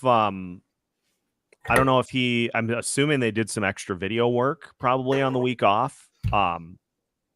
I think that came at the perfect time for a lot of different things that have been wrong with this team. He's playing his former team too. Got to keep that one in mind too. Yeah, that also That's helps. Such a good yes, Alex. I completely forgot about that. Rusty, it's going to take a long time for the Wild to even that out. The amount of time that they have spent trailing so far this season, it's insane. They are, other than the San Jose Sharks, although they might have trailed for more time because the San Jose Sharks are just a wagon now, I guess. Listen, they're gonna just, that was their plan all along, was just to suck miserably. Yeah, Denny's right. Gus is not guessing; he's reacting, and that's I think, dead last in save percentage on the penalty kill at 794. Mother of mercy. It's just so bad. That is a big thing, I think, is that you see goalies try to kind of assume where the play is going, which leads to opportunities for the skaters to just like go to where they're not. Mm-hmm. He's reacting to what's going on, and I think that's a huge part of him looking his best, arguably his best since the Florida game. All right, 46 seconds left on this power play. Senators back to the top of the zone, skating around to the left. Now they pass it to the right face-off circle. Down low, back out to the top. A lot of passing by the Senators right now. Here's a shot. Didn't get through. Blocked by, I believe, Foligno. Back out to the top. Kick down to the face-off circle. Now back to the top. Senators looking for an opening. Shot sails past the net. Picked up behind by the Sens. Now they work it along on the boards. Eriksson Ek comes in to try to nudge it free. Picked up by Eriksson Ek. Off the boards. Cleared. Ladies and gentlemen, we have a successful clear by the Wild penalty kill. Oh my God, they did it again. They did it again, people. This is 3 for 3. 3 for 3. Listen. Competent penalty kills. What sorcery is this? I don't know. Bob Woods was under fire. You know, I think that is a good point, is that you start to feel the heat, and it's like figure it out, or we're gonna find somebody that can. Yep. Right. So I don't know. It's just, I mean, it's one of those things too, where again, it's like we're 5-8-2. I think that's our official record. We need to start fixing things up. We need to just start playing better. Like, I know it's easier said than done, but things need to be changed. If you lose these 2 games, like, Denny wants to be your agent. The legend Al Shaver. How about Wally? Wally's a good one to follow too. The legends. Yeah, I'm gonna really dig into some of that stuff once the season is done, because I have not hid from the fact that hockey was not something that I really grew up around, and so I'm gonna dig in, do some schooling this summer, this off season. Weren't you Apollo's leading penalty minute guy? In a different universe, probably. The stories we tell. This is fun actually, because Denny notes something that is, I think, difficult a lot of times for people that actually do play-by-play to do. You have to illustrate what's going on, especially if you're in radio. You have to illustrate what is going on for your audience at basically all times of the game. On TV, it's a little different because the audience can see what's going on, although they can see what the camera shows them. It's tough. Like it's literally so hard. I did play-by-play for like a couple months. It was like hockey, I think, hockey and basketball for Game Time Media, and I was like, first off, don't think I sounded good. I was like, every game, I was like, I feel so sorry to the people that were watching that, because I was brutal. Like, play-by-play commentating, not my thing. Like, I could do color maybe, but like, it's so hard, right? Because you're like, okay, am I talking too much? Am I not talking enough? Is it too slow? I got to get like it. It's insane. It takes a lot of practice. It's like, I think a lot of people, it's one of those things where you see something, you're like, oh, I could do that. And then you're like miserable at it. And you're like, no, it's one of those things where I don't even think I knew I could do it. I was just like, I need to make money. It was horrible. So kudos to everybody that does that. It's crazy. I do this when I do high school games. I do this all the time. And it is such a subtle detail, but I think it's hugely important, is the, like when I do football, such and such team will kick the ball off. They're kicking from right to left on your radio dial. You gotta set the directions. You gotta lay the roadmap for the people that are tuning in to hear the action. So it's something I love doing. There are so many different play-by-play people now, like Kevin Harlan right now, one of my favorites. So good. I like Ian Eagle too in the NFL realm. I love what he does. You know, you've got one of my favorites was Vern Lundquist. Just loved listening to him do like SEC football Saturday nights, doing like the Alabama Auburn games, like the SEC, just the biggest SEC rivalries. Vern Lundquist, probably one of my top names on that list, but there are so many good ones. So like, wait, what? Sorry. There's somebody from Wild Takes or 10K or somebody's at the game in Sweden, and I'm trying to figure out, like, I don't know if it's somebody, but like there's keeps like posting actual pictures, and I'm like, are they getting this from somebody? Who is your source? Like, I work for this company. Boots on the ground for Wild Takes in Sweden. I mean, I don't even know. That's my thing. But I'm seeing like pictures, like videos. I'm like, oh, who did we get this from? And it was like us. I'm like, is Danksy is Danksy in Sweden? Sweden. Mr. International. Mr. Worldwide. Danksy. Somebody make that graphic. We got almost into the almost through the second period before the first Pitbull reference of the day, which I think is a you didn't think you would hit Pitbull with hockey, but there it is. There it is. See, this is why I wish I would have. I was gonna try to do bingo cards for these. Just completely ran out of time to do it this week, which I know.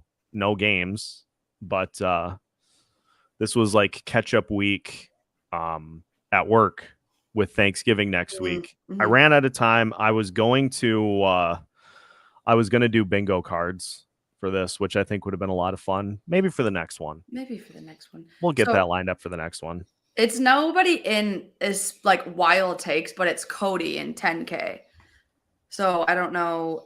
Cody, he's like in Sweden right now. So that's why if you see any 10K stuff or wild take stuff, he's like literally at the game. He is literally boots on the ground. 10K in Sweden.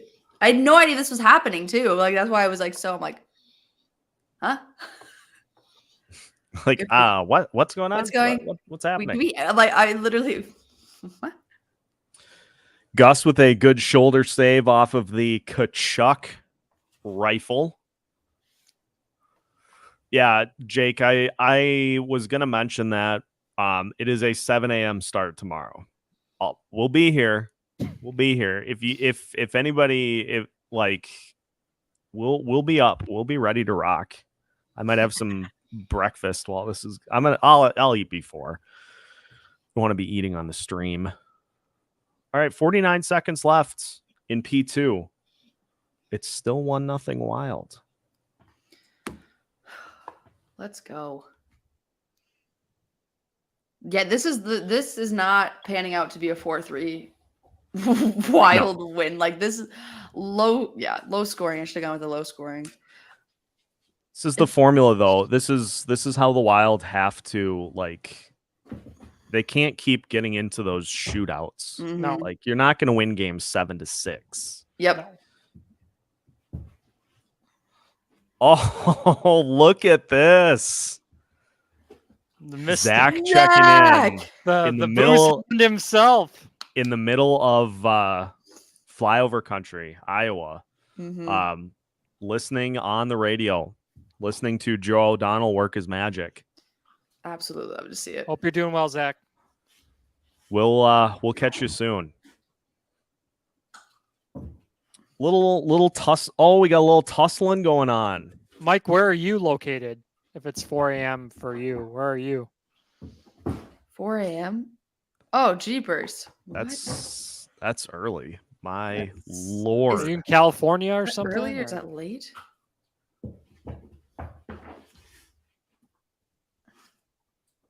Listen, I'm curious. Also, if you don't get the red Oreos, come on. Is that Christmas Oreos or what? Yeah, Christmas Oreos, baby, they're back. Holy moly. I know. I'm like I don't like it, but at the same time, I went to Target yesterday and it was just like Christmas everywhere, and I was like, fine. Like I want Oreos, but apparently, I have a scalding hot take. Ooh. And I don't want if people are in the realm of wanting to get Christmas started, Mike's in Alaska. Wow. Well, geez. Thank you for tuning in. Yeah, thank you, Mike, for watching. We really, really appreciate all the support. Locked on Wild, your Alaska Wild podcast leader. Love to see it. Will's getting into what I was just about to discuss. Seems like Christmas is getting earlier every year. Yeah. I'm not a fan of the day after Halloween being all right, let's go full Christmas. Let's get all we are skipping over, I think, one of the great holidays that this country has from a food perspective. Thanksgiving. We're skipping over the football capital. Yes, football and feast. Thanksgiving. Yeah. I'm how are you going to look at stuffing like that? How are you going to look at stuffing and turkey like that and go, people put meme it up with the day after, you're putting the coffins away and then you pull out the coffin that has Mariah Carey in it the next day, and it's it's too early. Austin Lundeen is him and I obviously it's me on 10K, it's me, Max are the sole Thanksgiving needs it. What are you guys doing? Christmas is too early. And Austin and Danksy. I don't know if Danksy, but Austin's it's Christmas. I'm like, I can't get on this. Like, I just Let it feel breathe. like I know you only have Christmas for basically what it's like, basically a month, and I get that, and people want it to be longer. I understand, but like, no, like we have like it's like the Thanksgiving's the middle child. Like we're like it's the one that's completely ignored and like it has The to fend for itself. the time-honored tradition of plate stacking, filling your plate, like strategically filling your plate with everything that is on the menu. It's an art form, and we're just completely throwing it to the side. Now, kind of a flip to the coin. If you want to use the time in the month of November when it's not like stupidly winter to decorate, like particularly outside, go right ahead. Go right ahead. I'm on that train. If you want to put up those Christmas lights outside in November, you are full on that that wagon. But like, we don't have to go to 100% Christmas everything November 1st. Turn it into a turducken holiday. Oh my god. Like that's just the biggest thing is like you said, it just keeps coming earlier and earlier and earlier. Yeah. And if they ever make their way into Halloween time, spooky season, I will riot. That's when it's done, right? That's when I don't become nice. I'm like, listen. That's when it's not fun anymore. When it's like, okay, now you're taking over Halloween. Like, yep. Step back. Step back. Listen, I'll do it. I will get upset. Zach is 3 hours out from joining us here in the illustrious state of Minnesota. Wild looking to bring home the dub here with a solid third period. Now here's 2 periods in, we have seen the Wilds play pretty well. Penalty kill seems to be back on track, at least today. But here's the thing that I'd like to see from an objective standpoint in this game. And this is something that has plagued this team throughout the year so far. How about you add to the lead as opposed to surrendering the tying goal? Literally. Add to the lead. Make it 2-0. Make it 2-rip. Maybe make it 3-rip before we get to 1-1. Like, let's pad the lead. Let's enjoy the lead a little more. All right. Always enjoy more. That's the thing about this team this year, or just like, I guess, Minnesota sports in general, like especially with the Vikings too, like put the game away, right? You have an opportunity late in the game, third period, or in like, the Vikings third quarter, fourth quarter, to put this game away to win. But yet for some reason, they always like let the other team squeeze in, find their way into the game, tie it up, do whatever. And then you have to win in like a stressful stressful pattern. Like, it's just stupid. Like, get some goals, put this game away, beat the Ottawa Senators, be happy. You end up undoing all of the positive momentum that has been achieved by leading 1-0 after 2 periods. Like, you end up having to essentially reboot the game. So no, we're not going to do that. We're going to just continue to enjoy this. Keep that full 60. Thanks, going. Ron. Yeah, Boldy's been great. So Boldy has really looked good here. He looks hungry, I think, is the key. He's shooting the puck. He's coming up just short of getting that goal that I think he desperately needs. But he's been a hungry one here so far in this game. Yeah, let's shout out this point too. The Micheletti family all over the hockey world this weekend. Pat just dominating on the call with Sam Ekstrom. We're gonna get Sam on at some point here to talk some Gopher hockey. No better spot with the guy that is at the helm for the broadcast. But yeah, Micheletti Pat just crushing. Father Pat just killing it. Yes. On those Gopher games. Even though the Gophers themselves are. It was a putrid performance last night. Yeah. Did they what? I don't even know. Did they win? Did they lose? Lost 4-2. Ooh. Oh God. Okay. It's really hard too because the Gophers this year, like I think obviously this is a dumb statement. Everybody knows, but like Cooley, Nyes, losing all of those guys, like it's just been so hard for them. And they lost 3 NHL defensemen too, yeah, which is crazy. It's Faber, Ryan Mhm. Johnson, Lacombe is with Anaheim. Yeah, it's like it. Did you see what Lacombe did last night, Seth and Marissa? Know what? He stuck out his knee and he hurt Alexander Barkov on Florida. I mean, their captain, probably their most important player. So we'll see. Hopefully, he left the game, so hopefully Barkov is okay. But it was really bad. I'm sure Paul Maurice, who is just an elite level soundbite. Paul Maurice is another coach that probably knows where the bodies are buried. Not somebody that I'd like to cross at any point. That dude is he is like certified. He's intense. He's intense. Intense. I'm sure he had some good things to say about it after the game. Anaheim also had a goal that got disallowed that should have counted. If you guys see my feed, you can see the goal, but the puck clearly went across the line and it should have been a tied game, and then Toronto just said no, which it was mind-boggling. Can we talk about exactly Niles just said it in the chat too, but it was so bad.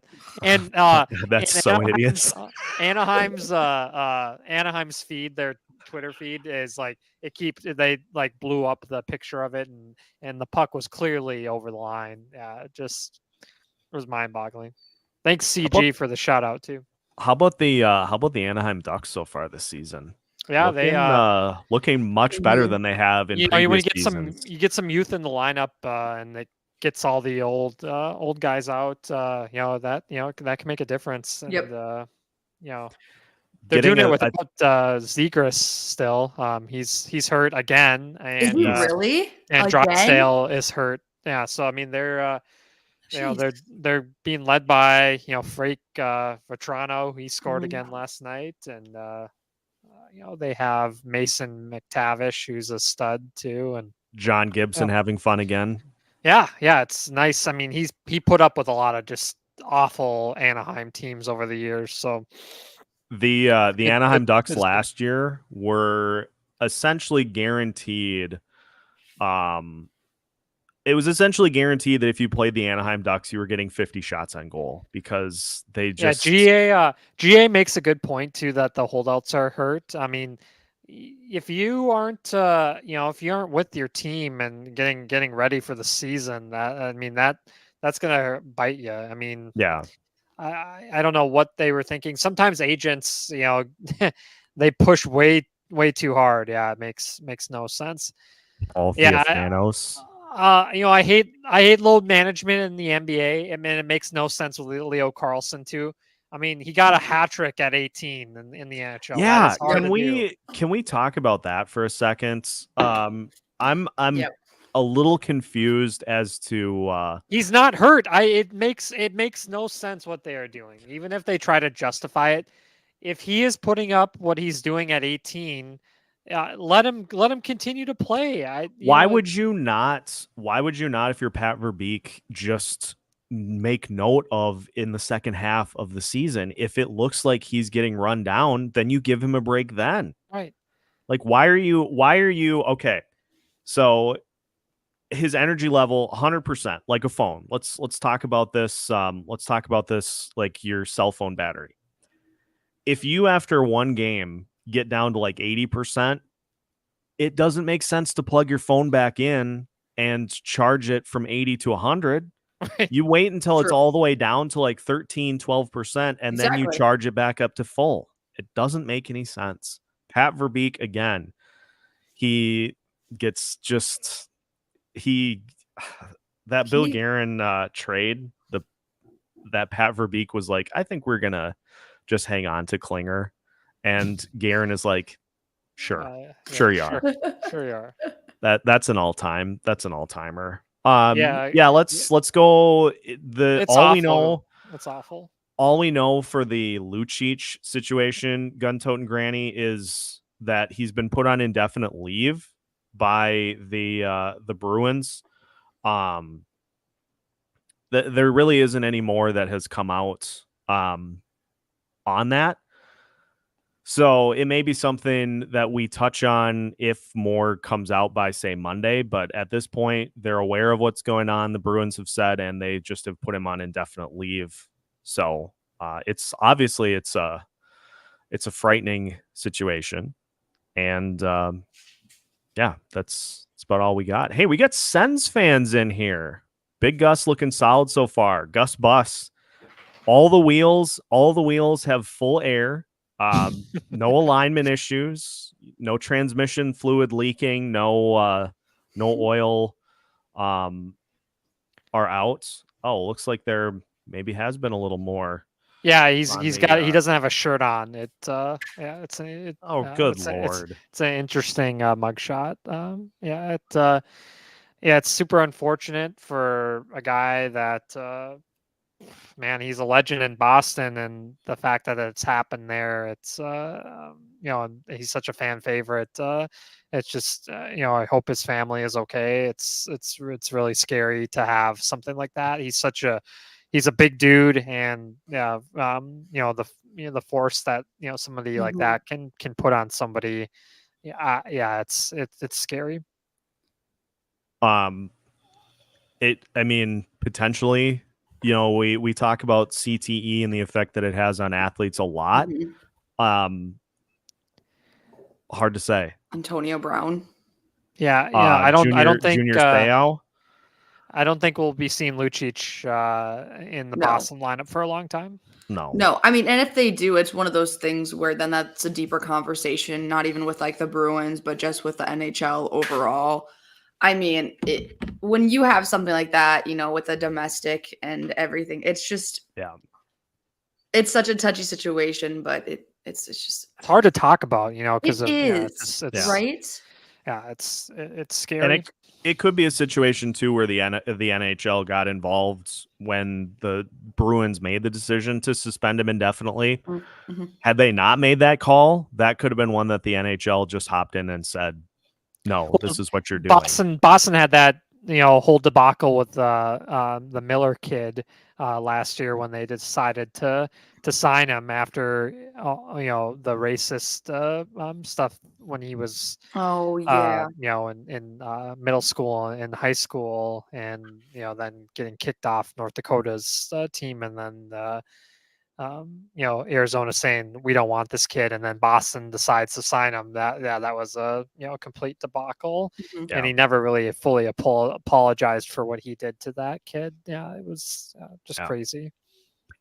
We'll if there is any more update, we'll hop back into it. But again, Gus Bus, no detours, no transmission fluid leaking, radiators fine. Can't control life. I brought it up that he's playing his former team too. That gives you a little bit of extra motivation for sure.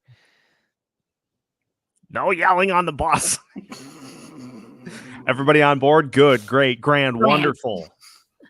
No yelling on the bus. Chris Farley. I can't do the face thing. That's one you want to talk about celebrity deaths hitting hard. That's one. Robin Williams. Tough. Very tough. That one was tough. Matthew Perry. Oh man. Yeah. That one I think still hurts me. The fact is his last Instagram picture was in that exact same hot tub of where he passed away too. It wasn't the same day, obviously, but that was eerie. It's just Prince passing away too. That was shocking. Yeah. Fleury making a save from the bench. Fleury always entertains. Flower always entertains. This is kind of a fun angle. Another James Avery. This is, what was I going to say? The Fleury being on this team, I know the numbers, haven't been great performance-wise, but I hope people can look back on this, after Fleury has retired, that we had a chance to see one of the better goalies to ever play in the NHL. get a chance to be part of this team for a couple of seasons and just provide, elite level vibes and some wins. That's kind of how I've tried to look at it. As we're getting a chance to, like when Brett Favre went to the Vikings, like you get a chance to see some of that greatness on the roster. And I just think it's been a ton of fun. Hopefully the team gets back on track and he's able to get that wins record. But it's been fun to see. CG asking about Spurge on PP1. It's been fine. I mean, I don't power know. plays looked good. Yeah.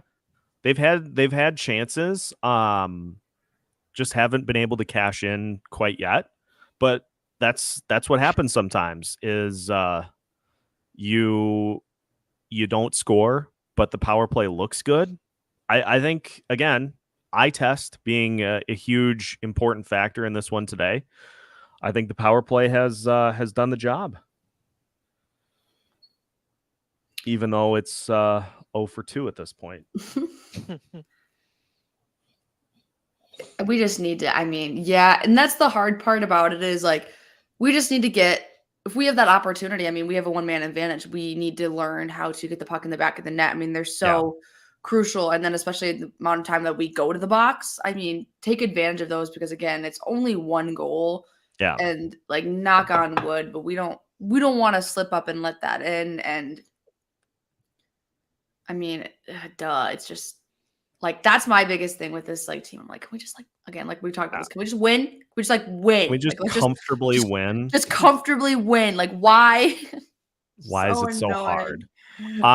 Do we think Jesper is going to move up and get a cup of tea this season? I think the only instance in which that happens is if there's an injury. If you have an injury to Fleury or Gus and it's a situation where one of them is going to be out for a while, then yeah, you could see the Wall make his way into St. Paul. I just think it's amazing how like you look at those statistics for Volstead down in Iowa and the team wins like every game that he starts, but if he's not in net, they are not great. Like they've been outscored, I think, in the 3 games that he hasn't played in, like 22-5, I think it was. Oh my God, really? Yeah, not great. They've outscored opponents with him in net 25-16, and I think it was 22-5. Because they've been outscored on the season 38-30. So yeah, see, everybody too like is commenting like we need to bring Wall in, we need to bring this now. I'm like, but it's kind of like again, it's like the whole Marco Rossi thing. We brought him up when he wasn't ready. Why would you do the same thing to Wall? I know it's really frustrating when Gus isn't performing the way that we want to see Gus perform. And Marc-Andre Fleury, he's Marc-Andre Fleury, right? He's like probably going to be a year away, or like might be his last season ever, in the NHL. So certified HOF. Yep. Yeah. So we'll see. This is a good point about Iowa too, is they have a ton of players that are hurt right now. So it's not as though they've got their full squad at their disposal. They have been running through players like they've been just hoping for, I think, warm bodies, like anybody with a pulse that can hop in and can give them 20 minutes a night at this point. Point blank shot on Gus, blocked. Good job walling that one off. Sens try for a backhand, completely missed the net. Senators getting set up on the far side. Good job by Maroon to, or no, that was Bogosian. Pop in and poke that puck free. And now what do we have going on? Oh, no, they're just waiting for other bodies to, they're just making a change. I was like, play stopped. What's happening? What are we doing here? Ooh, your guy almost scored to Brendan Duhaime. Good shot. I'm telling you, folks, he has been good. I hope they re-sign him. I think he can provide, tough angle shot.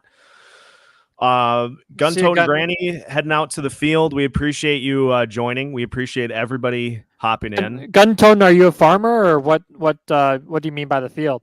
But enjoy. Probably a farmer heading Yeah. out to 1-1 game. Oh boy. You're kidding. Nope.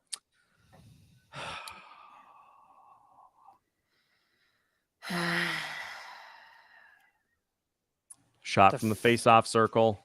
I got to see a replay. Where's that meme where's that Seth meme? Didn't you have one where you're like, yeah, I'm going to tweet it. I got to see a replay here though. Wow, what a This goal. shot. Forsberg made it an elite breakout pass. The Wild were changing and he got it. He got the puck up and then the defenseman, he ripped it. Ooh, Oh my God. Duhaim's pissed too.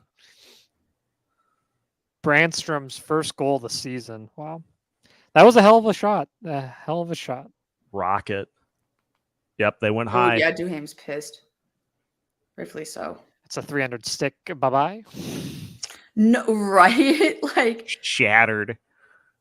it's that one I saw a TikTok where they're like, it was a hockey player and they was like getting so pissed and he's like, then you remember it's like $400 and you're like, It's crazy. I'm Hockey not going to equipment's- break this. It's unreal.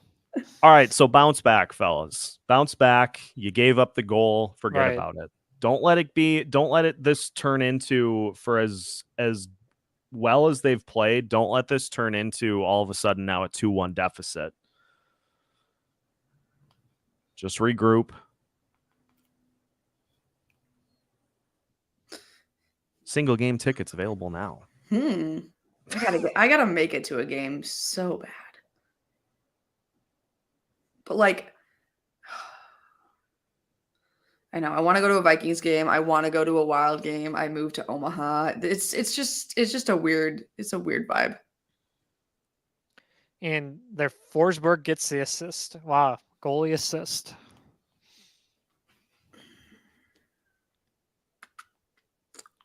The rare goalie point. Yes.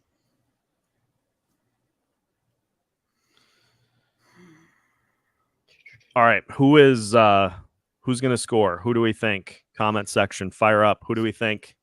Who do Yeah, we think's gonna CG. score? That was a terrible change. Mhm. That's on the coaching staff for sure. Yuck. At least it wasn't a too many men on the ice penalty. Haven't A seen couple- one. Knock I've noticed a on couple wood. guys slipping in this game. I don't know if the ice is great or not, or what the deal is. But Well, it's because they don't know when Oh to yeah, what the? when to resurface it. They don't know when the True. timeouts are. They have no idea what they're doing. They're just like, it's a Vici Arena. It's a DJ. It's not a hockey. It's a nightclub. it's a nightclub. Ron says Dewey won. Denny says Boldy. Mm. Will is pulling for the goalie goal, which I am hugely in favor of. Well, that'd be interesting with the game tied. That would be amazing. I think if we ever get one, that's going to be amazing. If we ever get a goalie goal. Boston had one last year. Boston did a lot of things last year that were good, but then they got bounced in the playoffs. Yeah, I They mean, got they panthered. did, right? Panthered. They did a lot of things that were good except win in the playoffs. That's, Not great. I We got to vote mean- for Rossi. We got to vote for Eriksson Ek. Where are my Let's see, doer Ross, people? What do you second. mean, guys? What- Where are my doer What people? does the chat think of Dean's longer hair too? It's Oh No. God! Mike don't says like Faber. it. I don't like it. Yeah, no, we gotta. It's like it's on the verge of being a mullet. back in his playing It's days. If you weird. look at his hockey DB page, that picture is hilarious. Well, and I didn't realize until the one of the photos of Oh him. boy, another penalty.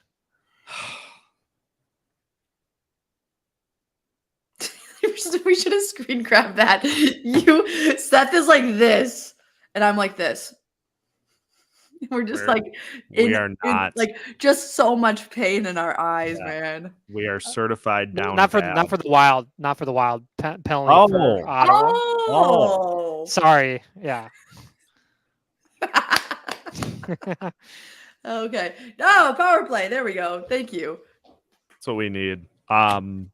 Hopefully Dean goes full Barry Melrose. By the way, shouts to Barry Melrose. Yeah. We'll miss him at the Frozen Four. Mhm. That's a tough situation. Yeah. But The Frozen Four is here in St. Paul too. So Oh my gosh, should be at the X. I'm so excited. Yeah. gonna have to get Locked On Wild boots on the ground. Oh, Yes. absolutely. What's wrong? What's wrong with the mullet? Absolutely nothing if pulled off correctly, Denny. True. True. Oh, here we go. We're maintaining really good puck possession with this PP. Yeah. And in the zone and everything. I just get scared because I just don't know. Like, I think this is where you respond, right? Like, you get a golden opportunity, and if you don't, like, especially in the third period here, I mean, right? Yeah, you gotta get this one. You gotta get. Ottawa is very dangerous in 3-on-3 situations and shootouts, so you don't want to have it get there. Exactly. Maybe if this does go to OT, maybe we get the Faber Rossi Boldy trio again. That was sick. Oh, I love when, that. when the coaching staff pulled that out. Denny on the mullet train for 20 years. I salute that. Good for you. I salute that. I would expect nothing less, Denny. True. Denny's just here vibing. We're having a good time. Vibing. Vibes at an all-time high. I was going to initially have more structure to this, but honestly, it's just fun to kind of just chill and just. This is the way. This is the way. Yeah, this is the way. Mandalorian. All right. Love that. Zuccarello lets one rip, blocked by Forsberg. Back out to the top. Brodin getting a chance. So Brodin is PP2 quarterback? Yeah. They kind of throw him out there too at the end of the power play too, just to hold things together. Just to not have it completely collapse on itself. Yeah.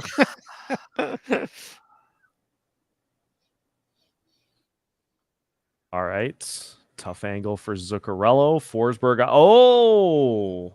And you guys saw the game winner that Stutzel had against Detroit, where Reimer, he basically got afraid of the puck. That was all time.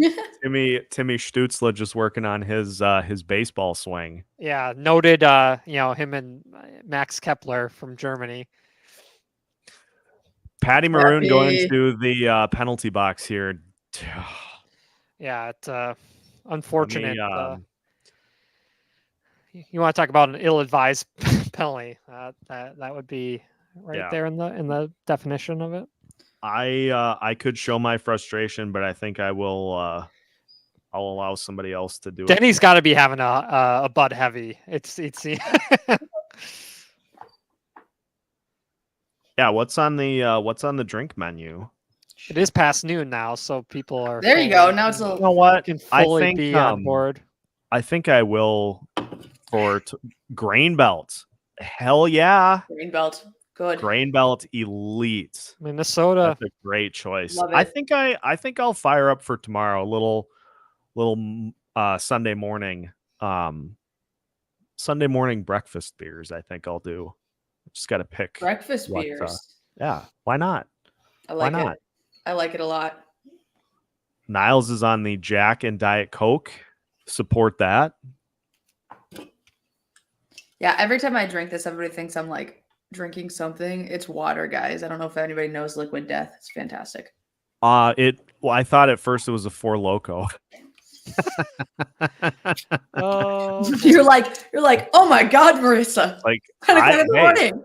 That's a little stiff for my liking, but I respect the flex. I tried one of those. So the podcast that I did before this, anybody in the comments section make their way to Locked On Wild from the old mini ice days? Anybody out there? Ooh.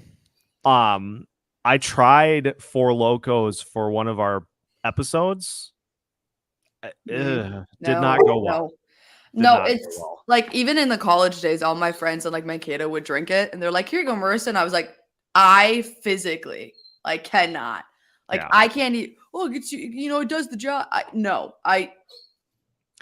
Depending on how the game goes, the rum will be out. Why is the rum gone? Where'd all the rum go?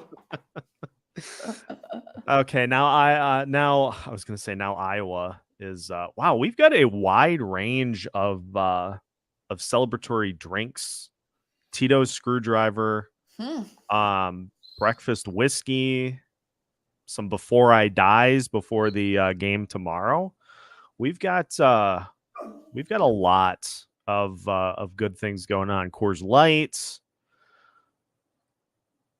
So let's continue to Kraken rum. Boy, again, Denny just on it. Denny Kraken knows. rum is amazing. DJ Smith and his power play. He already pulled the top unit off already. Didn't was it DJ Smith who a couple of seasons ago he went empty net with like 6 minutes left in the game and gave up a didn't the Wild score an empty netter? Yeah. Yeah, he's done some strange things. Then again, who are we to judge? We've been on the leading train of the empty net parade for the last couple of seasons, although it hasn't happened nearly as much this year, right, as 2 seasons ago. Someone got hit in the eye again. Brodeen. Right to jail. Whoever did it, I don't care. Right to jail. It was a puck. Directly. Friendly fire. Yikes. Oh God. Oof. That we don't need. They're really working his eye. Is that a magic marker? What the heck is that? Oh. What is that on his nose? What are they? What? Oh, I bet it's one of those. It's probably one of those like. It looks like a marker. It's one of those. It's one of those styptic pencil things. They're trying to get the cut on his nose to just like stop bleeding, chill out. Yeah. Interesting. Okay, I gotta jet because I gotta look at her right now. She's like, if you don't let me out, I'm gonna kill it. Like, she's pissed. She's so pissed. I'm like, she's like, look, listen to her. It's like we gotta go. We gotta go now. So it's been a pleasure. If I make it on tomorrow morning, we'll be here. Thanks for joining. Thanks for having me, guys. Great as always. Yep. Everybody, Marissa Voss of Wild Takes Elite joining us here today. Thanks, Marissa. Thanks, guys. See ya. Peace. And then there were 2. Boy, see how nice the screen just went to that 2-person setup. Yeah. Just seamlessly working. Elite. Yeah, Mike, those little hurts add up over the season. Just everybody just taking pucks to the face, sticks to the face. Senators nearly scoring on the power play, but good work by whoever that Senators player was just laying on top of. That was Kachuk, I think. Yeah. Brady Kachuk. All right, Rossi getting the draw here. We got 10 minutes. Again, the clock is running. It's every time. I don't know what the deal is, man. Don't know. This is preposterous.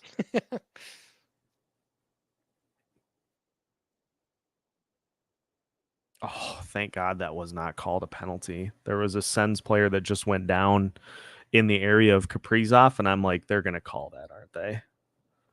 All right, let's go. Let's get something going here. Let's give the crowd something to cheer about. Mike, how's the weather in Alaska? Do you guys have snow?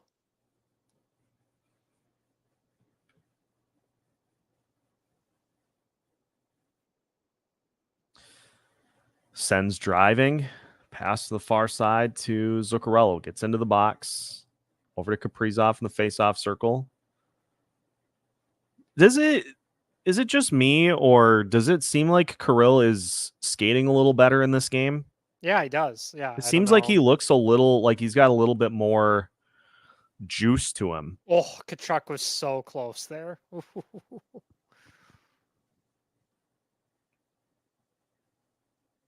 Good work by Gus Bus. League should switch to mandatory old school goalie masks. Ron, yes, the Patrick Waugh special was yanking the goalie like 10 minutes. 10 minutes left. You learned that from Dean Blaze, Ron. Does not care. We're down by 1. We'll start the third period without a goalie. We don't care. CG, yes. Patan and Letary have looked good.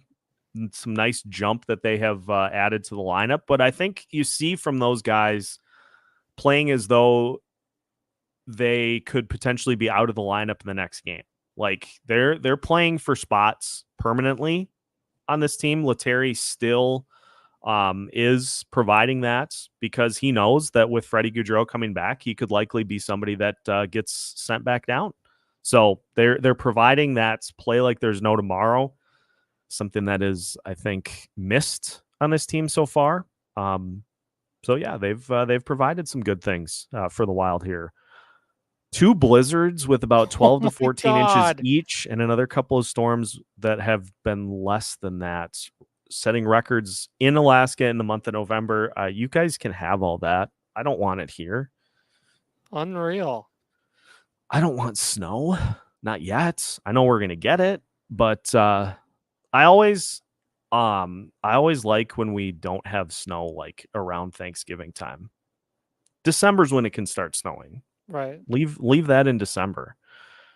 Gump Worsley. What a name. What a name for a hockey player. Yeah. Gump Worsley. Gump.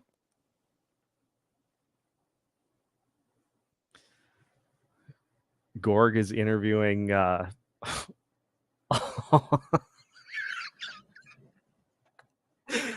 Gorg getting a hot dog. That's great. That's great. KG's the best. All right, come on, let's do something here. Although if we end up going to OT like I predicted, I'm not going to be upset about being... Bogosian just had a good chance.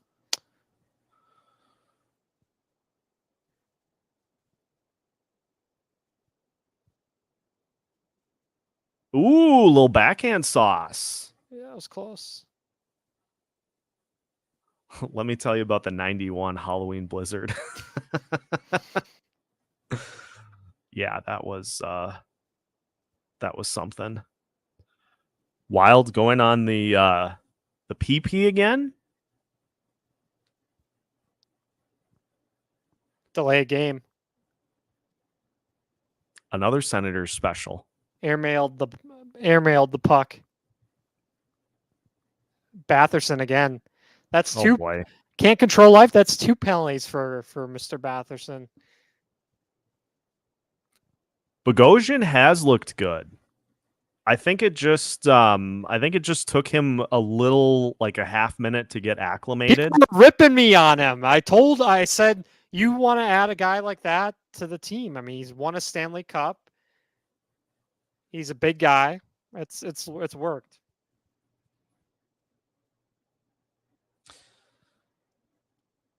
All right, let's get this Wild power play. Let's get this thing going. Yeah, come on. Gumper and Caesar were a great combo. Again, just elite hockey names. That's why, from a baseball perspective, that's why I like old Haas Radburn so much. They had just the weirdest names back in the 1800s. Who knew our backup oil can Boyd? Who knew our backup goalie was a salad?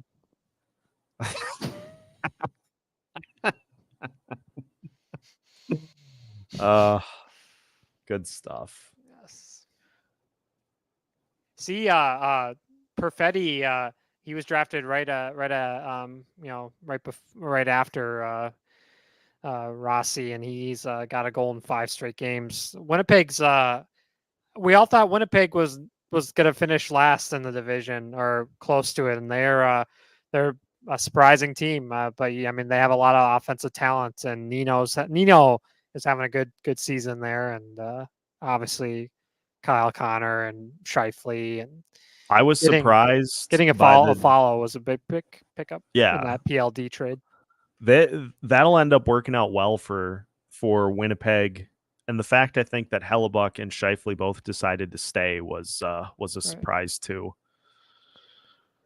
That is true, Niles. I mean, I don't know it's amazing on Twitter. Like I didn't know how passionate people were of Kalen Addison too. I mean, he's not doing anything in San Jose, so it's. I mean, I don't know if he was still on the team, nothing changes. I don't think, you know. Well, and the part that I think was the most interesting is that Bogosian talked about things in Tampa Bay just getting kind of stale. Mm-hmm. Obviously, the fact that he wasn't playing a ton, that can motivate guys too. Is you're going to go to an opportunity where you get to play as opposed to just hanging out on the bench.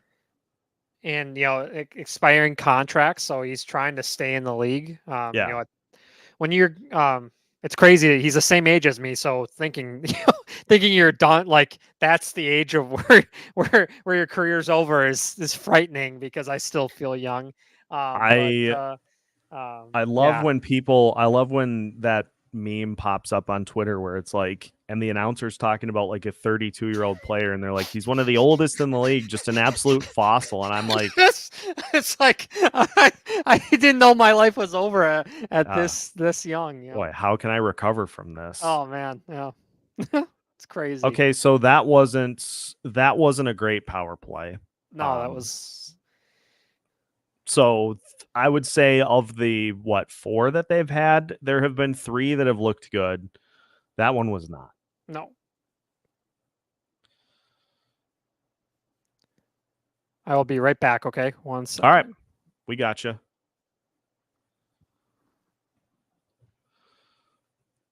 Bogosian has, I think, had and Russo used a stronger word on that power play. He said it was awful. So yeah, I would second that. I'm going to look up, because I think Bogosian has played in more than a couple of spots. Yes, he did play for the Atlanta Thrashers. Looks like to start his career. So he's been around for a minute. The Thrashers, then Buffalo, then the Lightning, then Toronto, then back to Tampa Bay, and now with the Minnesota Wild. So he is, as the Johnny Cash song says, he's been everywhere. All right, 6 minutes to play. Wild's tied 1-1 with the Ottawa Senators. Let's see somebody get things rolling up here. Yeah, we sent the Thrashers from Atlanta to Winnipeg. Bring back the Thrashers. Bring them back. Their Twitter account is still active, and posts regularly. So they still have some fun, even though they don't exist at the moment. Do the Thrashers. So we have, as of right now, Patan, Letary, and Maroon. So it looks like we maybe have had a little bit of some line tweaks at this point in the game. Just trying to will the team to a 2-1 win, or 3-2, or whatever to whatever. We'll see if it happens. Senators quickly into the zone, near side shot that sails wide. Picked up Miles, by Kaprizov. He is that young, but he just, he played right. He was the 3rd overall pick with the Thrashers. Yeah, which is crazy to think. Yeah. Let's get the Thrashers back, please. Yes.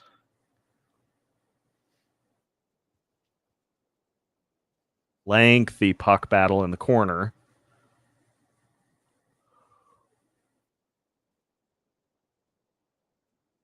Senators into the zone with some speed. Good work by Brodin to prevent a shot attempt. Saved by Gus. Puck in the corner. Knocked out by Rossi. Picked up by Kaprizov. A little backhand sauce to Faber. Wild come the other way. Dumped behind. Forsberg. Pass leads to a turnover.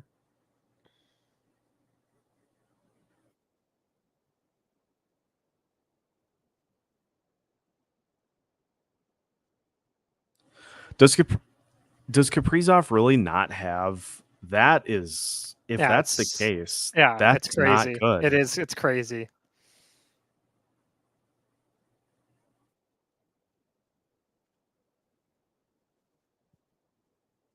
Like, get some shots on that guy. Come on.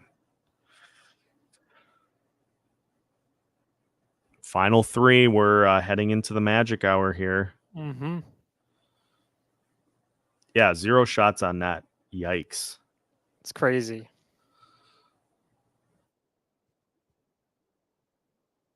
Russo tweeting, 2 desperate teams hanging on for a point. It does seem like things have really tensed up as this game has gone on. Mm-hmm. I think it speaks to exactly that point, is that both these teams just need, and the Senators have, to their credit, they've won, I think, 3 in a row. Mm-hmm.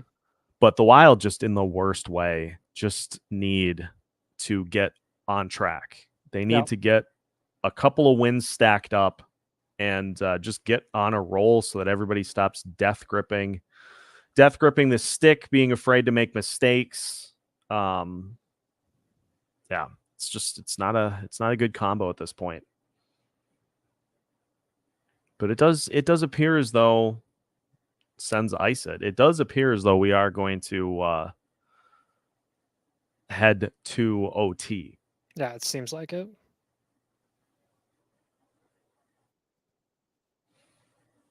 Yeah, Johansson, they just showed on that drive, losing the puck off the side of the net.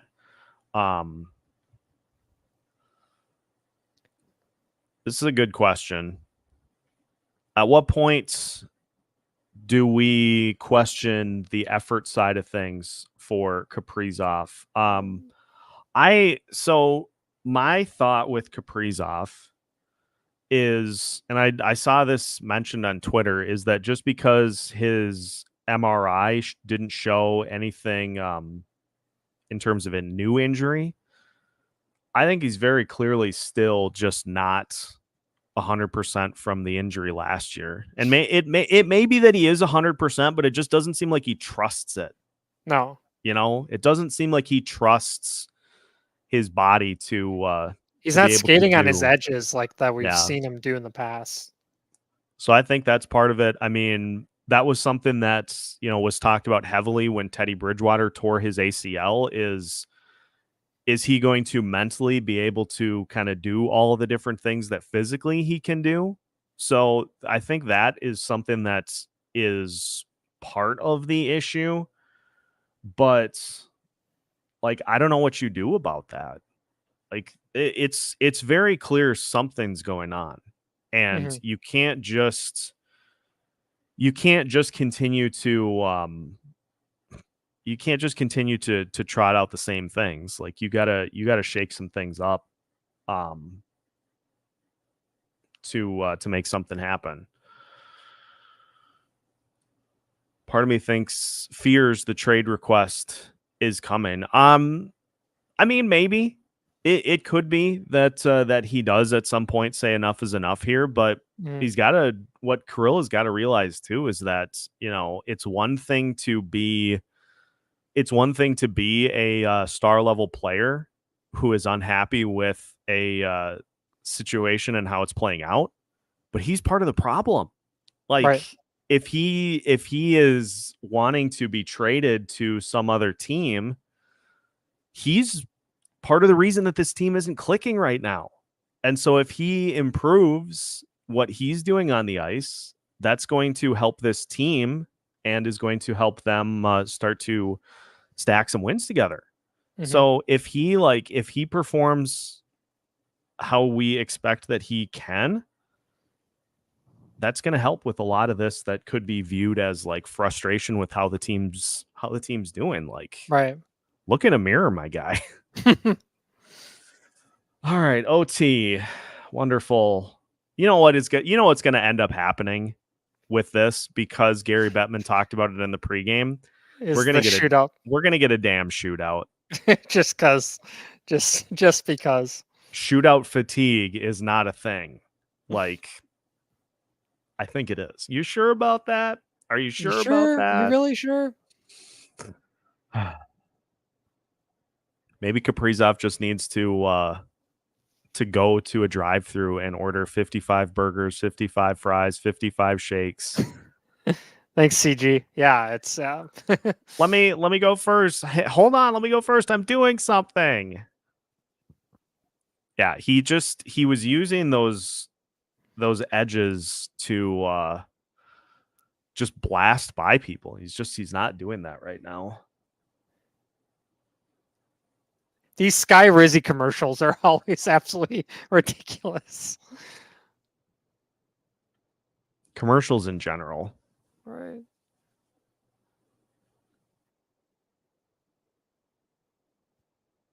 Thank you, Minnesota Wild PR. Minnesota Wild and Ottawa head to overtime, tied at 1. Okay, let's look at the statistics here. Minnesota Wild's record in overtime so far this season is 0-1. Their shootout record is 1-1. Their last extra session was against the Rangers, the shootout win. Their last overtime win was last year. And so Boldy got the shootout winner. The last overtime win for the Wild was last year against the Devils, also a Matt Boldy winner. And the last shootout win, again, was the Matt Boldy shootout winner. Are we trying to will a Matt Boldy overtime goal into existence? It certainly seems like it. It definitely seems like it, for sure. You know what I would much rather prefer, though? A Kirill Kaprizov overtime winner. Right. From the neutral zone, from center ice, that Anton Forsberg doesn't see. Oh, wait, no, that was the Western Conference Finals for Mike Smith. Oh, my God. We'll never forget the Mike Smith days. Poor Edmonton that you finally get to the Western Conference Final, and the most notable highlight that you have in that series is the it's the Mike Smith goal from the neutral zone. The soda pod is here. Kaprizov goal. Yeah, we need it. We need it badly. Do you think Chychrun is regretting leaving Arizona? Hey, Arizona has been fun so far this season. Do we think Chychrun is regretting leaving? He could have some trader's remorse at this point. He had but to get out of there, though. I mean, he was. Yeah. I mean, he did his time in Arizona. He was at the playing time, with some really bad teams at the time. At the time, they were ass. So at the time, it was what needed to happen. Yeah. Yeah. See, this is why I think there is such a rub with OT, is because the Senators have possession and they're just basically playing keep away. All right, here they come. Kaprizov forces a turnover along the boards. He's got it on the near side, skating through some trouble. This is a hugely bad look, as Ron points out. Kirill has the same shots on goal as Johnny Merrill. We can't have that. Cannot have that. Oh, Ron. Can't have that. All right. Blazing through. Johansson off the boards. Wild will go back to collect it. Spurgeon back to grab it. 3:44 and counting. Rossi on the ice. Rossi defers to Johansson. It's Rossi, Johansson, and Spurgeon. Just got a tweet. Does that mean nobody even wants to take a risk in OT, as Russo points out? He's not wrong. Johansson will skate out of the zone. Wild will regroup.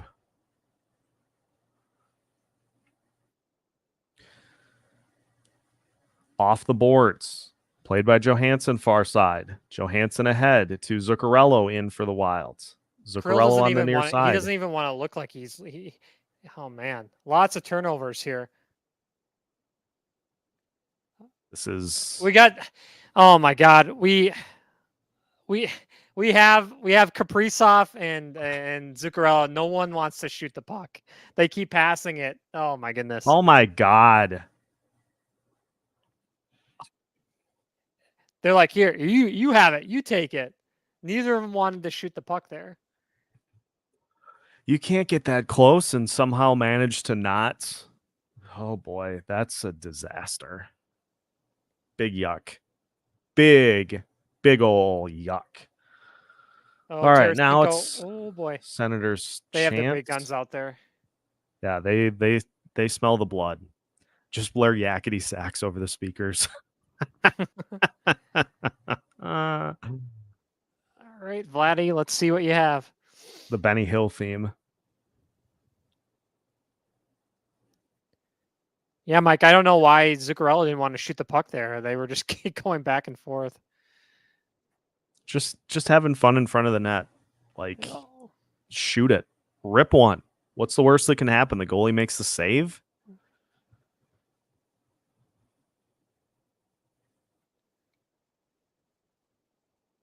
All right. Yeah, now it feels like we're just kind of hanging on for dear life.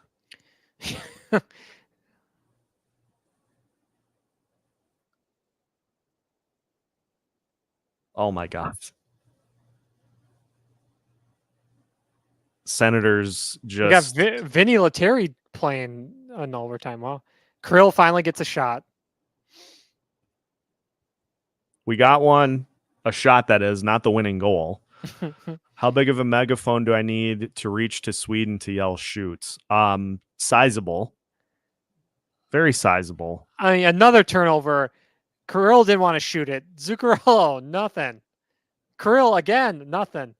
Oh man, that was what a sequence. That was crazy. Yeah, well, it was like 4 consecutive turnovers in the offensive zone, and you get 0 shots out of it. What did it just? Oh. And especially the one where Kirill's on the right side of the net. I know he's on his backhand, but like, well, what a save by Gus on Kachuk. If you go high, maybe you sneak one over his shoulder. Did he save that or did it go out? It is I'm gonna vomit. off the knob of his stick. Wow.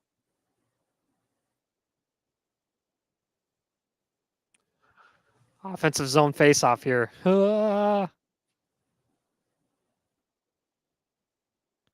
Yeah, CG, Vinny getting overtime, and he's against Kachuk in this draw.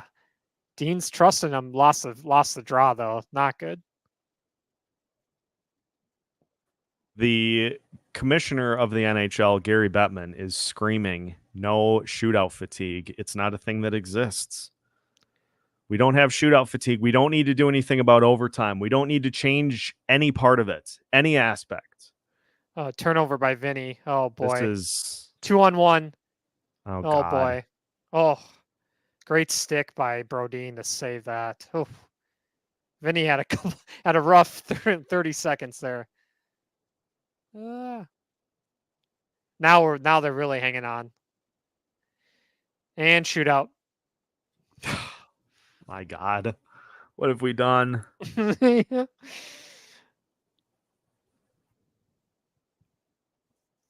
I don't think we have shootout fatigue. Yeah, Mike is right.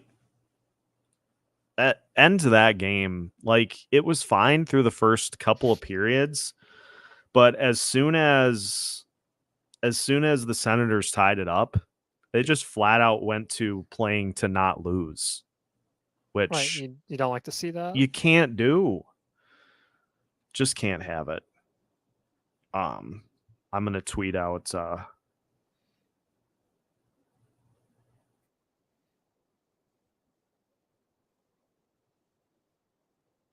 No, I'm not going to tweet that. I was going to tweet about Gary Bettman saying that we don't have shootout fatigue.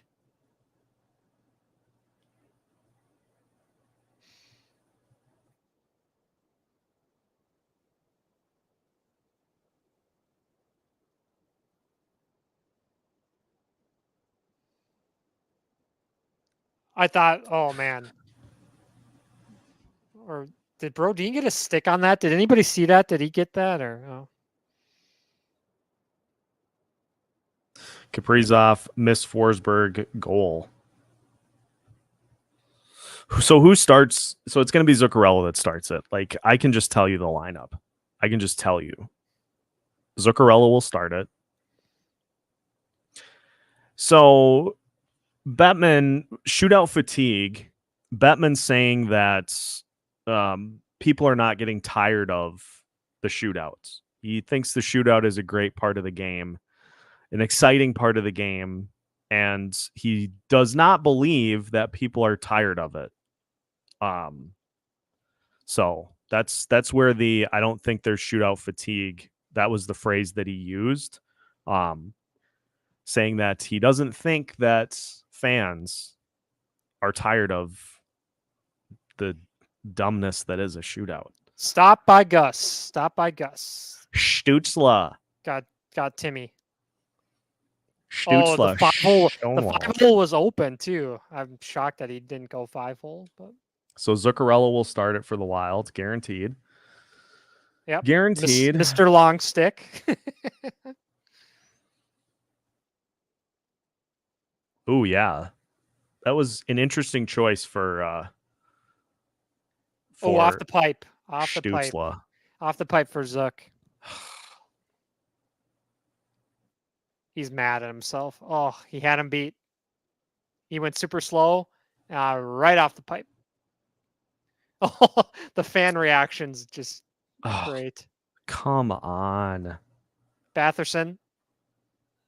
Gus with the glove. Batherson's had a tough game. Yeah, he's had a rough day. He's had a bit of a mess on his hands, but all right. Who is up next? It'll be Kaprizov. Yep. 97. Here we go. It's always Kaprizov. Yeah. Sotapod, we were talking about him being able to pole vault with that thing. All right, so what is Kaprizov? 97. Let's watch this. It's gonna miss the net. He's gonna miss. Paul missed the net. No, he made a good move, but just Oh Forsberg. Man! Wow, Josh Norris. Oof. All right. Well, the Wild have to answer here, or else it's over. Norris is nasty. He was awesome. All right, Joel. Swedish. All right, come on. Tie this up. Please, we're begging. Please. We are begging. Oh, I don't like the setup. I don't like the setup. Oh, he missed it. Oh, Wild lose again. Oh boy. Oof. That was a You knew when Eck. Yeah. Oh. Ugh. That was a game that they had. They had the. Pity point. It's a pity point. And again, it's the same. It's the same thing. Is the team? What is that setup? Clams up. Heck. Oh. They just clam up at the end of the game. Ugh. I got to see the replay of the Eck goal. Just how he came into the zone. I didn't like. Well, and trying to reach that far back to tip that one. That wasn't a great decision. Forsberg's save percentage wasn't even 850. It was 883. And to only get one by him, that's tough.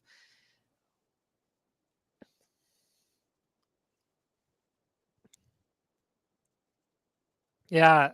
Damn it. And you only get Willie Nylander tomorrow and Austin Matthews, Mitch Marner. John Tavares got a point, but that's one of those where you're like, really? You got to get both. Yeah.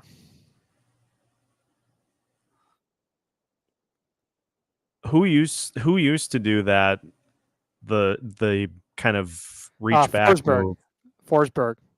Peter Forsberg. At least we got a point. Yeah, they're Thanks, can't control life. yeah, Thank you for thanks. tuning in. Appreciate the Sens fans hopping in and hanging out. It was a fun stream. The game itself was well, it was pretty vanilla. But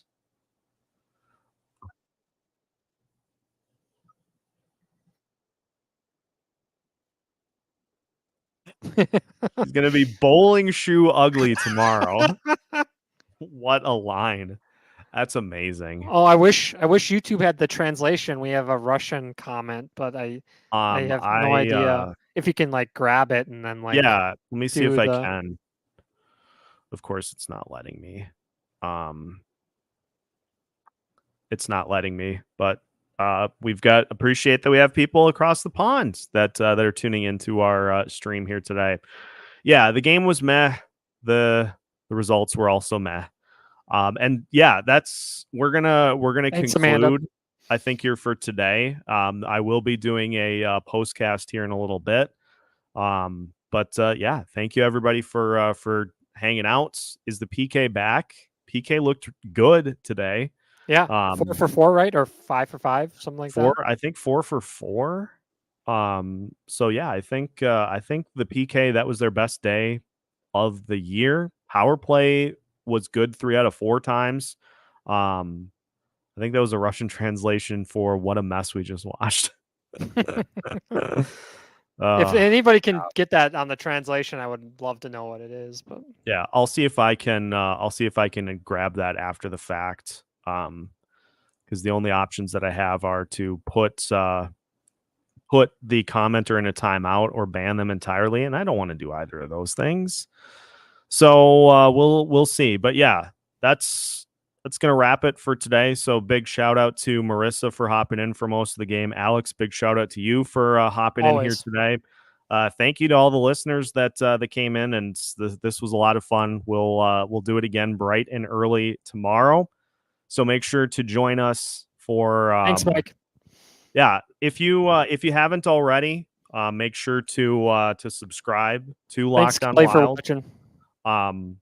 Yes, CG, we will be doing a postcast here in a little bit to fully break down CG. this action. Thank you to everybody that tuned in. Thanks, Will. Thanks, Niles, who were hilarious all day. Denny, Ron, Mike. Comment was brilliant. Yeah. So a lot of fun. We'll do this again tomorrow, but yeah, that's going to conclude the stream for today. Wild fall 2-1 in a shootout. Wasn't that fun?